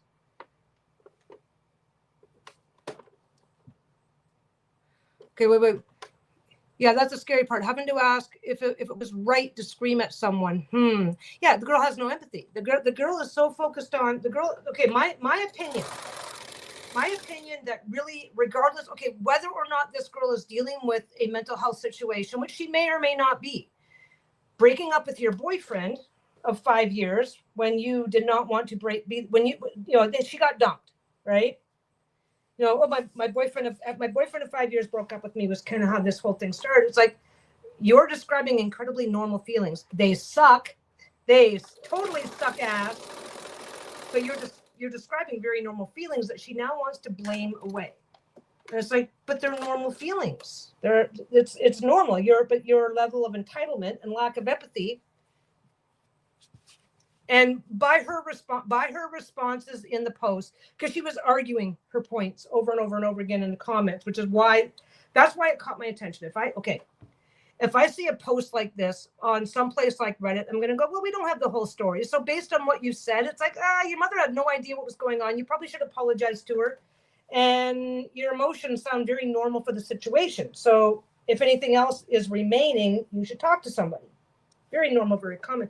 This girl was arguing the details to the point where her lack of empathy for her mother, her lack of empathy for herself, Like, if I'm not experiencing a happy emotion, then something horrible must be going on. That was her take on life. Okay. But this is the end result. This is the end result of, if I am not blissfully happy, something is wrong with the universe. Which is there's a bit of, I don't know. Anyway, I do think it muddies the water. I think when somebody comes in with a legitimate situation, it makes it very hard to take them seriously when they start the conversation with, well, I'm clinically depressed because my boyfriend dumped me. It's like, what do you mean? What else is going on? Well, whenever I fail a test, wait, this is all normal shit, right? I don't know. It kind of screws with my ability to have empathy, that's for sure. And I think it does that. I think that happens a lot. I think that's pretty normal too.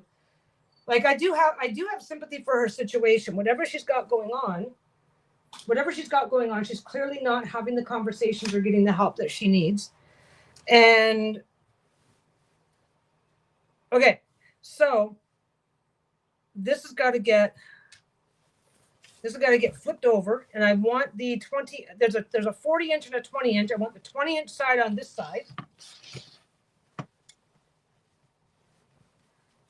because I don't want to have to roll up a 40-inch piece. This is how I'm going to finish all the rest of this too. Is like, I'm going to add a piece here, build it out. Then I'll add a piece there, build it out, and I'll keep I'll put my pieces on and make sure that the 20-inch side is what's going through here. The rest isn't. And ignore the dust. Oh my God, I've got a ton of dust on the other side here, and I was too lazy to go clean it up. So now this one, technically, because I'm lazy. Idealization versus reality.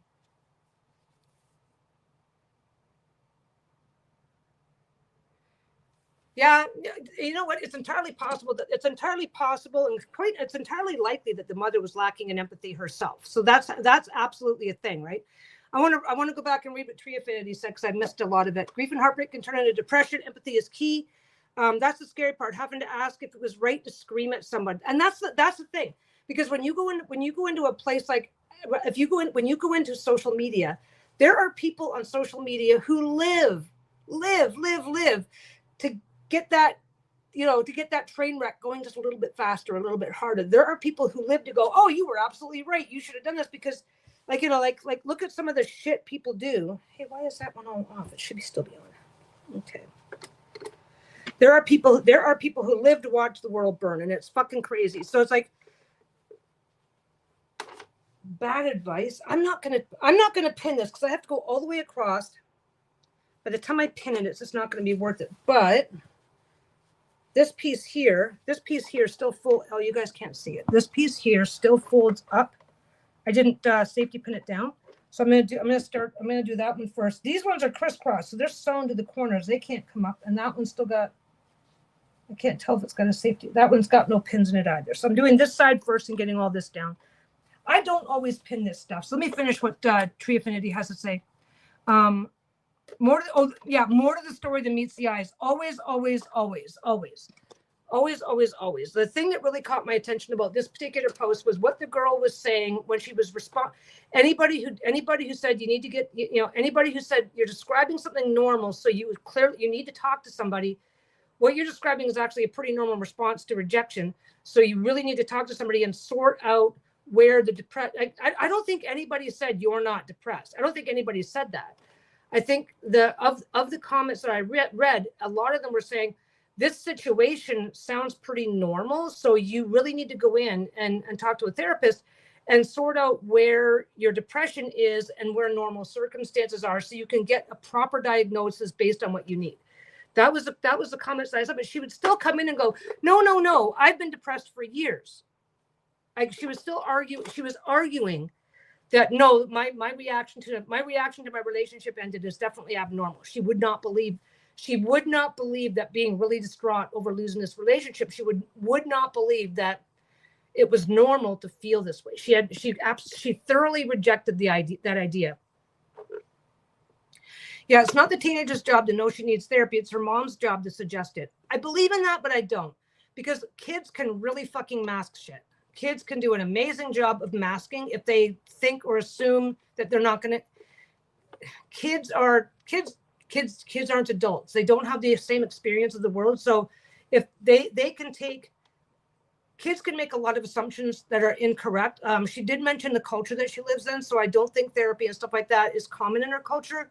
So she may have also had other reasons to keep her mouth shut. But yeah, it's definitely the mom's job to be open to it if she asks. But I don't think she ever asked. But I wasn't there. For all I know, she asks her mom twice a month. I don't know. Yeah, it doesn't sound like a healthy household, and it sounds like it's generations deep. Absolutely. And we struggle with that out here in the West, too. It's like, well, your grandmother never did this. And it's like, well, she probably did and just didn't fucking tell you about it, right? Like, we have a lot of that same stuff in the West, and we're only like what, one and a half generations into getting healthier about that ourselves. So I can absolutely agree with that. You said that's pretty common. I'm not sure what you were referring to because I probably missed that. And idealization versus reality can turn it into a war, which I believe. Yeah, that's my favorite line from The Dark Knight. Some people live to watch the world burn. Oh my God, I'll tell you all about Johnny fucking Somali because that's a story right there. You guys heard of Johnny Somali? That's why I was trying to say with the triggered comment, not every bad emotion is dysfunction. Sometimes they just have given up on trying to deal with it by latching onto a disorder.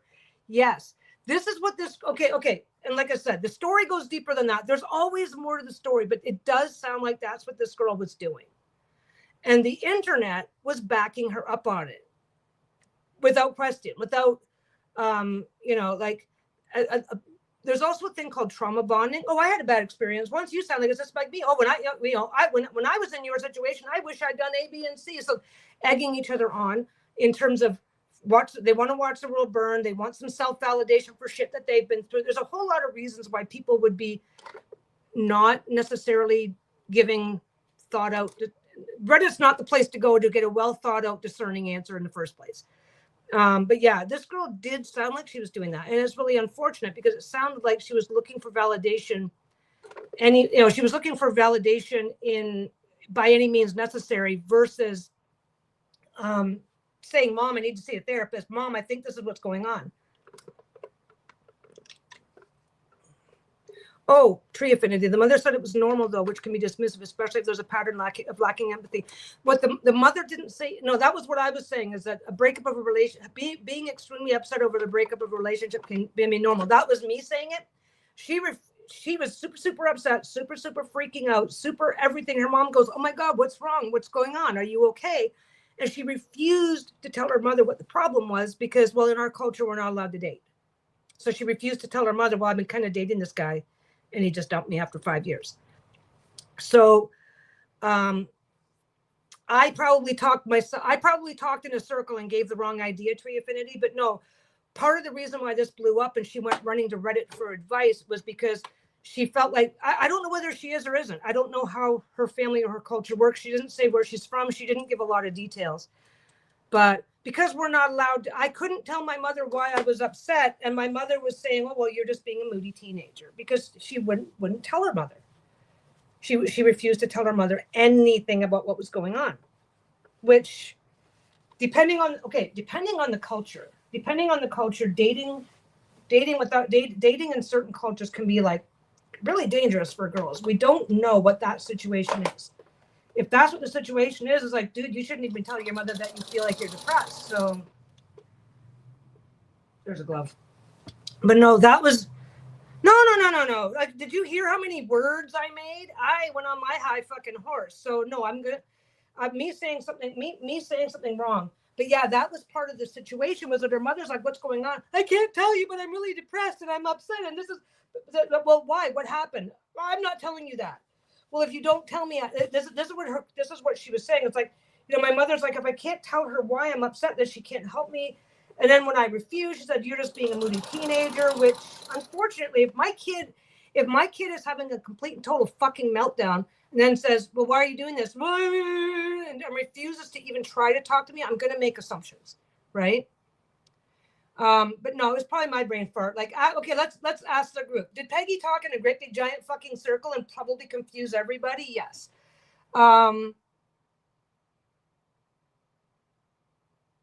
Yeah, when the younger girls that couldn't date always sneaked, and the ones that didn't matter really didn't bother. Yeah, yeah, that's a thing, right? You always want the thing that you can't have. Okay, so I'm just going kind of slow through this section because nothing's pinned down, and I didn't want to waste my time pinning the crap out of everything. Again, you're not going to know. So my center, this finishes my center section. Yeah. So yeah. So I just, and again, I don't want to disrespect the struggles of people that are dealing with depression, and I don't want to diagnose somebody that I've never met and I'm never going to meet because it's just the fucking internet. But it was fucking crazy. It was fucking crazy the way people were behaving about it, and that's what really like just it makes me lose faith in the world. You know, it's like every single comment. If these were if the people in Reddit were rational, reasonable people, every single one of them should have said, like, look, you need to, at the very least, go tell your mother that you need to talk to a fucking therapist. You need to sort this out. Get into therapy no matter what it takes. Talk to somebody who can diagnose you. Because she never said that. She never said that her culture had a problem with therapy or mental health. So I don't know I don't know why she was relying on her self-diagnosing, but I don't know. I just did whatever. My mother was a narcissist, but she was fucking lazy. So this worked. It worked in my favor, but it didn't. Like I started smoking. I think I was about 15 or so. My parents found out within 2 weeks, and Mom goes, "I know you've been smoking for the last year." It's like, no, I just started like 2 weeks ago. You don't need to lie. That was her, right? I went to my very first party, and it's like, I ain't lying. I don't need to. And I said, my cousins are throwing a party. Can I go down? She's going, I don't know why you're asking me this time when you just go. Okay, fine, whatever. I go. I'm like 16. I had 2 drinks. I was there for 8 hours, and I had 2 drinks over an 8-hour period that I sipped slowly the whole time. I come home. I just go, hey, I'm home. And I started to say something. I forget what it was. Nothing that mattered. I started to say nothing. It was nothing that mattered. And she goes, I can never talk to you when you're like this. I said, she said something. I responded because I said, well, I had 2 drinks, but I really didn't, you know, it's like, cause I was 16. I showed up with nothing of my own. Right. So I said, yeah, I've had 2 drinks. I said, yeah, I only had 2 drinks. And it was kind of fun. It was nice. Cause it was just a house party with some cousins. It wasn't anything super involved. Right. She goes, well, whatever. I can never talk to you like this. So just go to bed and we'll talk in the morning. Oh, that's what it was. I said I was going to go down for a couple hours, and I ended up being down to like 3 a.m. or some ridiculous thing, right? My mom was addicted to Harlequin romances. So she was always up till 3 or 4 o'clock in the morning reading her books. But I can never talk to you like this. It's like, yeah, okay. Yeah. My mom, so started dating. And it's like, I started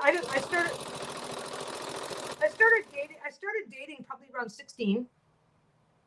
And of course, we know how my life turned out. So it's not like I was sleeping with them all. I didn't lose my virginity until like I was like 19 going on 20 or something. I forget how old I was. And we were chit-chatting them one day, and I said, yeah, I didn't, because my sister, my younger goody two shoes, always an angel sister, lost hers before me, right? So, and we were chatting the one day, and my mom was there, and I said, yeah, I didn't lose mine until I was almost 19. And she goes, you don't need to lie about something like that. And I'm like, okay. It didn't matter what I said or how I said it. My mother believed that I lied about pretty much everything that ever existed in my life. And I'm like, yeah, whatever. But I never bothered. It's like, by the time I hit that age, it's like, whatever, it doesn't matter. If you're not going to believe me, I'm not interested in telling you that. I'm not interested in arguing about it, because that was always a waste. But that's the kind of but there was a bit of laziness to it, because she just, as long as you didn't, it's like, oh, okay. And then she'd go back to reading her fucking books, right? So it's like, yeah, okay, you go back to reading your book. I'm going to get on with my fucking day. But yeah, I didn't hide it because it wouldn't have mattered. I brought my first boy home. Hey mom, this is so and so. And as far as my mom was concerned, that was like boyfriend number 30 or 40. Like she did not. Here's the thing. Here's the thing. You want to hear the thing? I don't know if I've got. I don't know where Lisa's at. Whether she's going to be on her way in a minute or not. Here's the thing.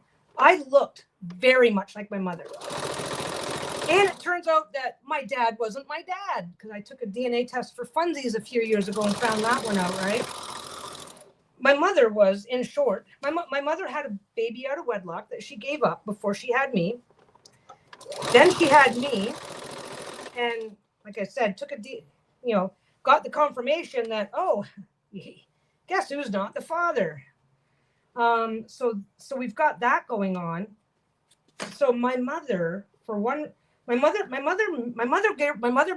married my dad because a second child without a second baby out of wedlock in a small town, because I'm 61 now, 61 years ago, a second child out of wedlock that a second baby out of wedlock back then would have solidified her relationship as the town bicycle, everybody gets a ride, permanently. So she marries my dad. God knows why, but she married him because my dad was no fucking prize either. She marries my dad, and then because she was 6 months pregnant with me when they got married. So anyway, so you've got somebody who's living in a state of low-grade permanent resentment, and the only way that she can, okay, this is my opinion because you think about things and you go, but I think she was very invested. She was almost ecstatic when my marriage to my husband broke up, when I was married to a man. She seemed pretty happy about that breaking up. She was far more supportive about that. It's like, you're pretty happy to see this, because I think she was really, really, really, really hoping that I would copy all of her. I think she. Well, look at you. Ha. Okay, let's see if it works.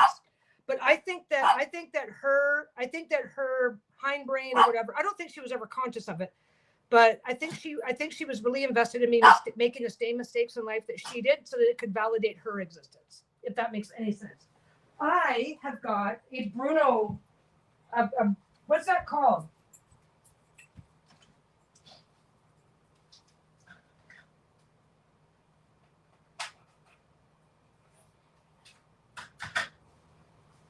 Oh.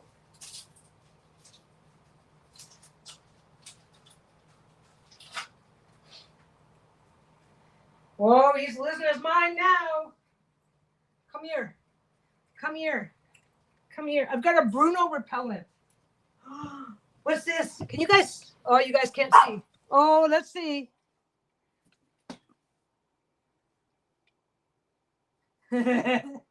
Okay, I'm not allowed to tease him much anymore. Whoops, watch yourself. Sorry, baby. He's blind in one eye now, so I can't tease him the same way. That's it. That's for you. What's this?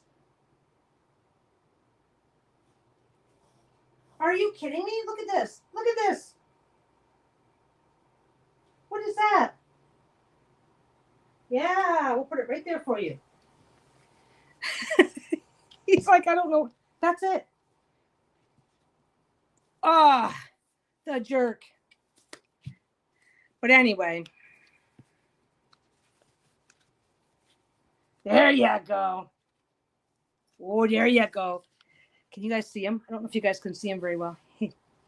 He has accepted the repellent. He's got no teeth, right? So this should keep him gumming and nomming for a while before we have to worry about anything. Anyway. Honestly, Tree Affinity, it's kind of weird. It's kind of weird because my mom was lazy. Like she was literally addicted to Harlequin romance books. So she would just lay on the couch all day reading books, all day. So she was definitely narcissistic. Well, I guess she's probably still alive. I haven't talked to her in like over 20 years. But I don't know that there's a lot to be sorry of. It's kind of a weird situation because, like, I mean, a lot of the things that you have to learn in life to be kind of healthy and whatever yourself, I had the pleasure of learning early. But I mean, okay, let's put it this way. My mom was lazy, my mom was narcissistic, and my mother resented me because she ended up in a marriage. She would never have married. My dad was an asshole as well. Like, but he was also like, he was basically completely uninvolved. He was an absentee father in his own home. But I don't think she would have ever married him if she hadn't been pregnant. So, and he had a genetically inherited eye disease, and I don't think he would have married her if he hadn't have felt like he didn't have a lot of options himself. Anyway, but yeah, like,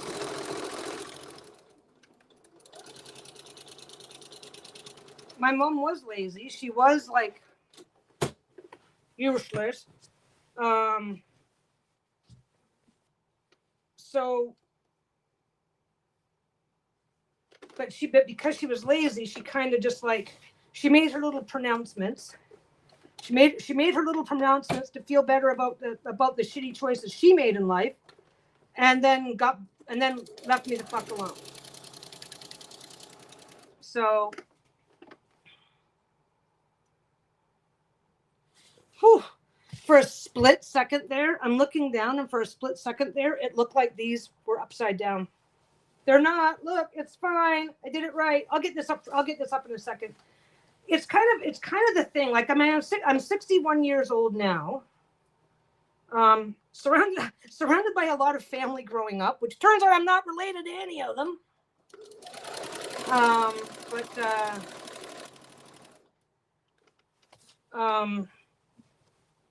Like, Lisa's mother was narcissistic too, and I can definitely, there's a very strong comparative for, yeah, it could have been so much fucking worse. So,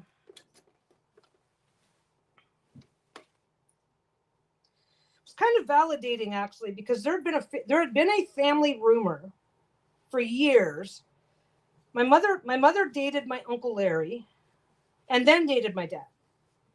And of course, very, very likely that she slept with both of them. Entirely possible that she was actively sleeping with both of them, whatever. There was a family rumor that my Uncle Larry might have been my father.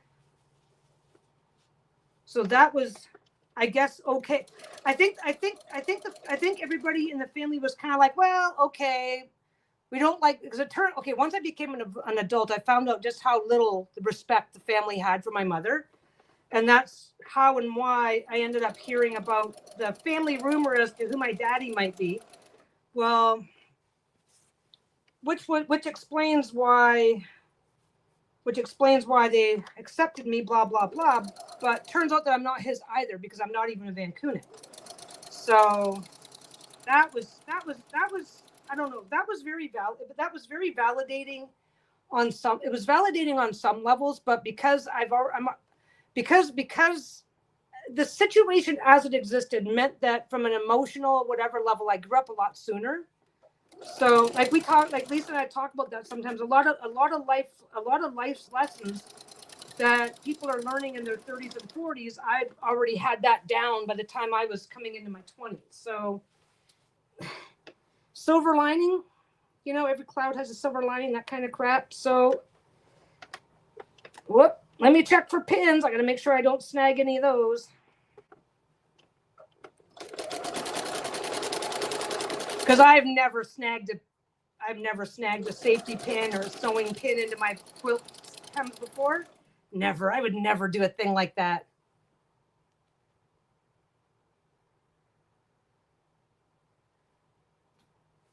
Wait. What am I missing? Oh yeah, lots of love in my home now. Yeah, about having to raise. I feel like I raised myself. I've always felt like I raised myself. Like my dad just was a hands-off dad, which I don't. Well, my dad had his own shit, and it's like, my God, why did you marry this man? But at least he was a hands-off dad. He wasn't, he didn't beat us. He didn't starve us or whatever. Here's the thing. When it comes to narcissism, there's two things. There's narcissistic personality disorder, which is one type of, it's kind of like what we were saying about depression. There's like clinical depression, and then there's depressive episodes. So there's narcissism as a whole person disorder, and then there's narcissistic traits and tendencies. I don't think it's possible to diagnose my mother as a full-blown narcissist, but narcissistic traits and tendencies, absolutely, and enough of them to be toxic. So that having that kind of languaging in my background certainly doesn't help with the languaging of young people trying to sort out why they feel funny or different or whatever. So that's definitely a thing. Okay, I thought there was one more. Never be afraid to stop and look for the safety pins. I always try to make sure I give myself enough space so that I will see them, but every now and again, and it's worth it to play the paranoid game and check more often than you have to, than to go, no, I got this, and then have to start digging out scenes to pull out shit that you could have missed if you'd been slightly more paranoid. Oh, Dr. Romani, we used to binge watch her shit. It shouldn't even be in the DSM because it's 20% of the population, which is too many to be pathological. That makes it a trait. I will tell you right now, a certain degree of narcissism, when it comes to certain things, is not inherently unhealthy. And I don't know how to put this. A certain degree of narcissism is what gave me the confidence to go, I'm going to go ahead and build a quilt, right? I mean, if you want to nitpick how these things are done, you have to be, we are biologically designed for survival of the fittest, and a certain degree of narcissism by default is part of that. Oh, there's a crow in the tree outside. He's having a good time. But then we have a society where survival of the fittest isn't the issue. So then it's like, look at me, look at me, look at me.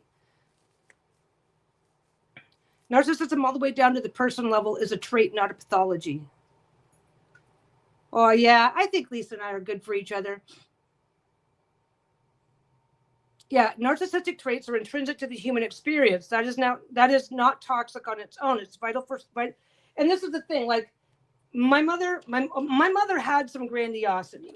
She's like, you kids are good kids because I'm your mother. Like, my sister and I were fairly well behaved. You guys are good kids because I'm your mother. It's like, we're good kids because we raised ourselves because you're laying on the fucking couch all day. Like, are you kidding me?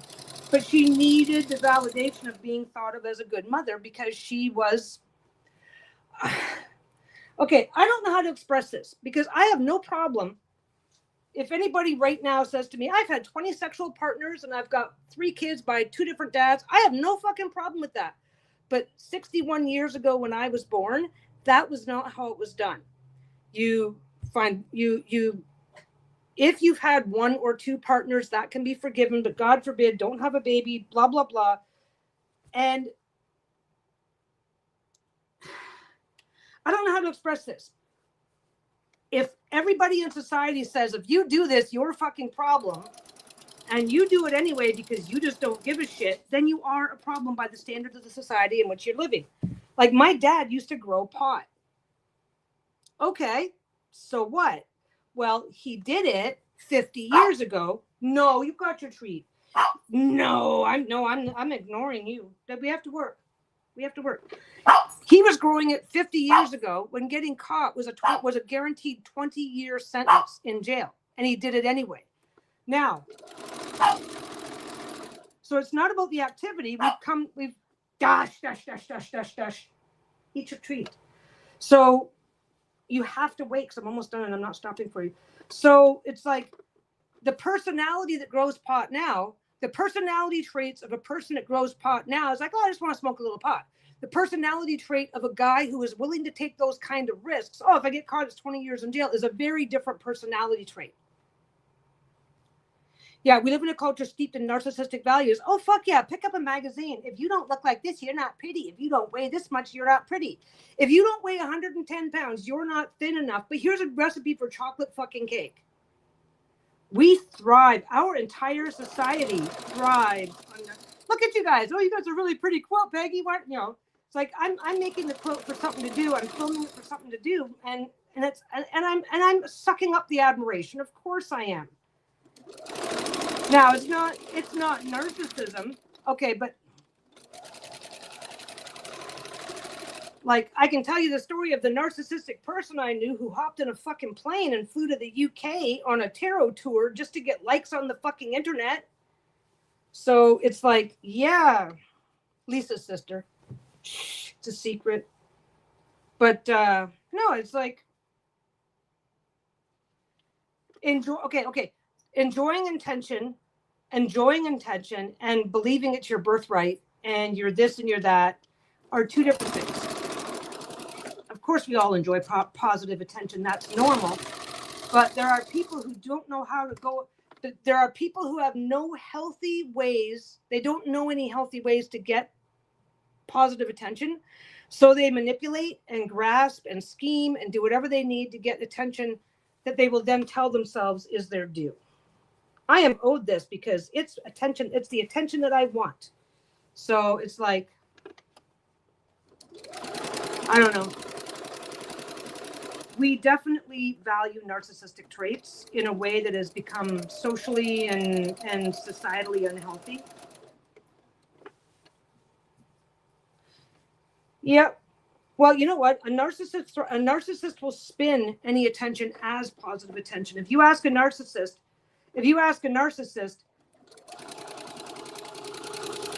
okay, a diagnosable narcissist, they literally don't care. It's like, I don't care. At least they're looking at me.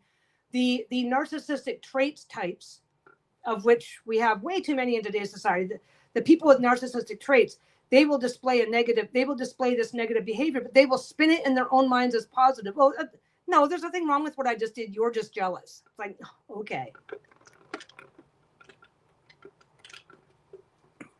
Well, he poked at his bone a little bit more, and then he wandered off. I might be off the hook. Okay, I'll take that off later. Okay, the center is almost done. Yeah, absolutely. Absolutely. And they don't, and here's the thing. All attention is positive because it's their fuel source. They don't give a shit about the other guy. They don't care if there's a negative, as long as, I don't know why. I don't know why I've been doing this. Oh, because the knee lift thing gets confusing. It's only been like a month. Dush. Kind of a minute. Yeah, okay. He likes to make that noise. No. We're not done yet. You know what it is? He wants the blanket.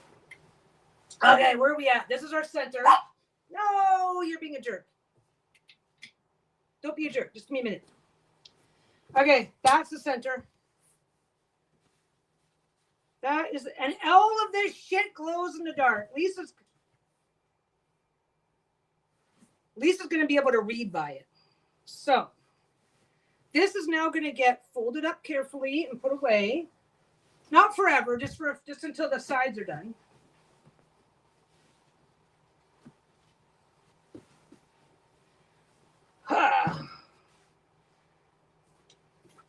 I'm going to tidy it up right now. I just didn't want to try and... There. So that's next. Now I have to do 16 of these. I've got some of the black over there ready to go. I've got batting. It's over there. It's over there. Where is it? It's over there, ready to go. So that is my next step. Actually, timing's perfect. It's 5 to 5. It's 5 to... Hi. You staying over there. I don't trust you.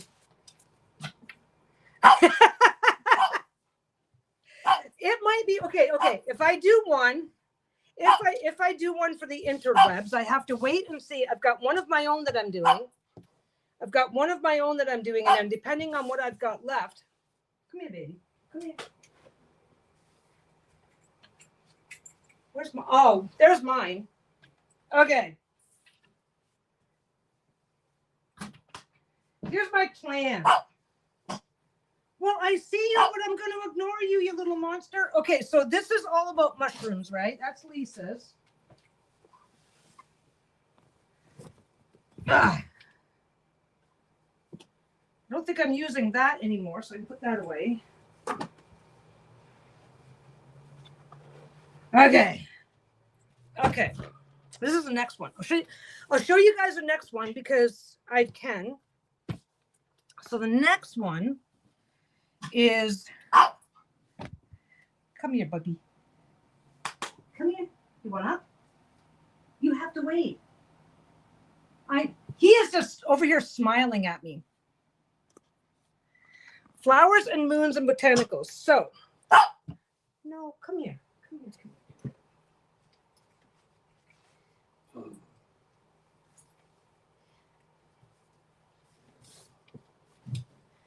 I'm going to sew Bruno into the hem. I'm going to sew Bruno into the hem so he can stop bugging me. Okay, so this is going to be one of the fabrics. And it's Widow Moons. This is going to be one of the other fabrics. So this is just yardage. So I have big pieces of this, right? So I have bigger moons with moths. Okay. So if we just package the Bruno this way, we package the Bruno this way, then he will have, hi, how you doing? How's my baby? How you doing? He's just staring at me. How's my puppy? Are you smiling? Where's my puppy? Hi. Okay, so I got that. Here, okay, this is okay. I'm not promising you guys anything because I can't, because I just get locked up in different things. So that's that one. So now you're gonna lay down? Yeah, you're gonna go lay down. Are you noticing that this little asshole is now being nice and quiet? So it's like, I've had my snack, now pick me up. That's what's going to be I think this is going to be Bruno's new spot. I was actually looking at this. I don't think I can safely, okay, I've said this, yeah, it's the swaddled Bruno giveaway. I will put him in a package with a pack of insulin, and yeah, who wants a free puppy? Do you want to be a free puppy? Do you want to be somebody's free puppy? Yeah. He would be sad. Okay. So those are the fabrics. Can I move you out of the way? No, we're just gonna, can I just go? Okay, so then I've got bigger panels. Let me see, I've got that. These are two. So what I'll be doing is I'll be cutting all of these out. This one here in the center, I'm not sure if I'm using that one because it's got the big floral and the hummingbird, but only a small moon, and everything else has so much bigger moons. Let me just get some. I've got a ton of these. I've got a bunch of these panels where I already cut. That's where I got the mushrooms from. That's where I got those mushrooms from. Those mushrooms that are on the other quilt are what was in the gap on this quilt. But that one's mushrooms. That one's mushrooms in blues, and this is blues. Well, just blues, right? Bruno needed up, so he's up. So that one. So basically, I'm gonna cut most of these out, right? And then spread them around. But like I've got like. I have to decide. Oh, and the same black, the same jet black that I'm using on Lisa's is what I'm going to use on this. So I am debating, like, do I turn this into something, or do I just build out a square around it, or do I? And this is going to be the thing. Okay, because I can take this one and then this one and then put black in the middle, and then just make it a square. And have a really nice one, right? So, Lisa's home. There she is. Who's that? Hello. Hey. Hi. Well, he had his bone, and then he still wanted up anyway. I see. Well, because he knows he knows I'm a sucker. You're yes. a sucker. So I've got this one here. what all do I have? I think I've got a couple that I'm not showing. Anyway, so my quilt is going to be these type of things. Do you want her? Do you want to go get her? Come on. Ugh. Go find mommy. Go get her. She's back there. Hi, Bruno. Hi, So Daddy. anyway, Hello. what all do I have? I have that one. Yeah. Oh my goodness. 1, 2, 3. Oh, I've got that one. I've got that one there. Yeah. I've already shown that. Yeah, I think that's all of them. So anyway, I've got enough. This never looks like a lot. They like your fabric. They like your fabric choices. Yeah, my fabric choices are amazing. Mm. But see, I could maybe put, okay, what I did with that one is I've got mushroom, I've got the panels, I got 5 of the panels, and I've got 4 other stuff, right? So if I save these, because I will have at least 5 of these, and then build something around that. Anyway, I was thinking of once I get mine sorted out, I'm definitely going to have enough of these to maybe do one more. I will have enough of these to do one more out of what's left, and then do a giveaway. But I think, yeah, let me see. There's a whole piece. There's a whole piece. Let's see if there's anything I missed. I see. No, you ran away. You ran away. You're all gone now. But yeah, I've got 5 or 6 of these. Anyway, look at him. He's like, well, mommy's gone. Now it's your turn again. So yeah, so neither one of us likes this purple. I could also cut this off and square it up and then have this whole square be the center, and then maybe figure out something to do with these pieces at the end. So I have got ways. What are you doing? Hey, you want back up? Who wants back up? No, you don't. Come here. I know. Anyway, based on how this is go, do you still have the shop? No, I went ahead and closed it. I went ahead and closed the shop because it's just between the tariffs, we may or may not be getting a postal strike, and we'll know in a few days as to whether or not that's likely to be happening. Basically the shipping to the States is a fucking nightmare, and I had it open to just Canada, but it became more of a pain in the ass. And Lisa has been wanting me to fully retire for years now anyway. So having this out and then getting all this stuff out and then having to put it away constantly to make a bag here, a bag there doesn't make a lot of sense either. So yeah, that's what we're thinking, because we don't really like. That's what I did on this one here. On that one, on Lisa's, these were bordered in the these were bordered in this. So I just made sure that I sewed my seam just inside of all of that when I was attaching it to the black to get rid of it. But I'm not 100% sure what I'm not 100% sure what I'm going to do, but I'm going to have so much of this left over, the paneling stuff. I'm going to have a bunch of it left over, and I'm not going to want to throw it away. So I'm hopefully, no promises. Do not mark your calendars. Once I get Lisa's done and this done, I think I might try and do a few smaller throws and then maybe do a giveaway on that. Because we figured out,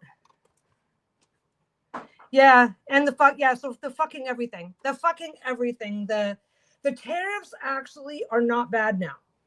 The tariffs I could actually work with, but it's like with there being a potential strike, and it's been so much better for me not like. How are you doing? Talk to him. Hey, buddy.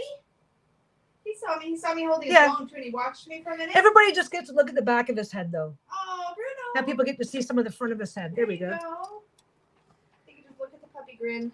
There, he just smiles. This is what he does. He's like, hey, buddy. Such a good boy. Come over and see what he does. On this side or the other side? On that side. Hi, Bruno. Do you want to go to the park? Do you want to go outside? See the instant. Do you want to go car ride? Are you vibrating? Do you want to go car ride and then go park? This is where he does. It's like yes, I'm up. Let's go. Okay. Do you want to come get me? Okay, come here. Do you want to go to the cart ride? Go park? Okay, let's He's don't do that. He might jump off. go. Come here, baby. Come here. Okay, I got you. Okay. We're gonna go cart ride. Yeah, Go cart ride yeah. to the park. They never get to see. They only ever get to see his face for a minute because the first thing he does is turns around, sits down, and starts staring at me. Anyway, I'm hopeful. I'm hopeful that this leftover can turn into something fun. Because it's kind of funny when you look at this, you go, "That's not a lot of fabric," and it's like it actually is. Because once you get it done up in a blanket, it's a different configuration. But I've got like one. You count the dotted line. So I've got one set of 1, 2, 3, 4, 5. I've got 6 of these. 6 sets. Chopped liver? 6 sets of mostly all the things. So with a little bit of luck, I'll be able to turn this all into something fun.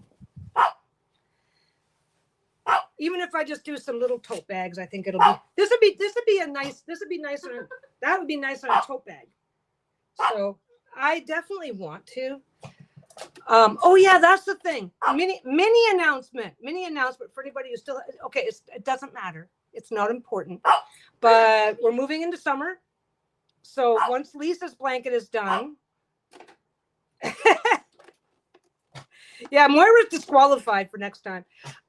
Mini announcement, and not that it matters. Once Lisa's is done, and I have my top sorted out. I may not make mine right away. I may just get it all sorted out and then wait, because we're moving into the hot weather. So once it's hot enough, it can get really uncomfortable back here to sew. So I'll be focusing on smaller projects. I'm not stopping. I am not stopping. You people cannot stop me. But I may be switching over to smaller projects for a while, just while we adjusted the heat. Because yeah, I did that last year too. So it's fine. But a king size blanket, finishing up a king size blanket in June. Not the smartest thing I've ever done. I appreciate you so much. But I don't know how big. I'm not doing this one. I'm not doing mine huge. Mine is not going to be massive. He's not going to stop. Hey! Why are you hiding? Oh, he's blocking. You guys aren't going to see this. He's under my table blocking the foot pedal. Yeah, you can't sew anymore. You got me to get his attention, so I used all the keywords. He's sitting on it. He is sitting on the foot pedal. Did you hear me? Okay, let's go. I ended up using all the keywords for this. She used all the keywords. Anyway, now I'm just trying to say goodbye. Saying goodbye the long way like I always do. Anyway, guys, I'm going to get going. Next step is to work on the outside. The outside is just the outside is just 16 of these. That's it. That's the outside. So the outside's going to be really easy. And then I just put it together. So I'm probably going to work on the outside ones over the next few days. Today's what? Today's Thursday? Yeah. Have a good weekend. I'm probably not coming back tomorrow. I might. This being set up the way that I'm now makes it insanely easy to just turn the camera on every time I want to come over here. But anyway, I'm going to get going. Have a great weekend. Hopefully there will be fun stuff coming, but we don't know. I can't make promises. That doesn't make sense. I hate making promises that I can't keep, right? Watch your wheel. But anyway, I'm going now because we have to go to the park. So I will see you guys later. Have a great weekend. I'll see you soon.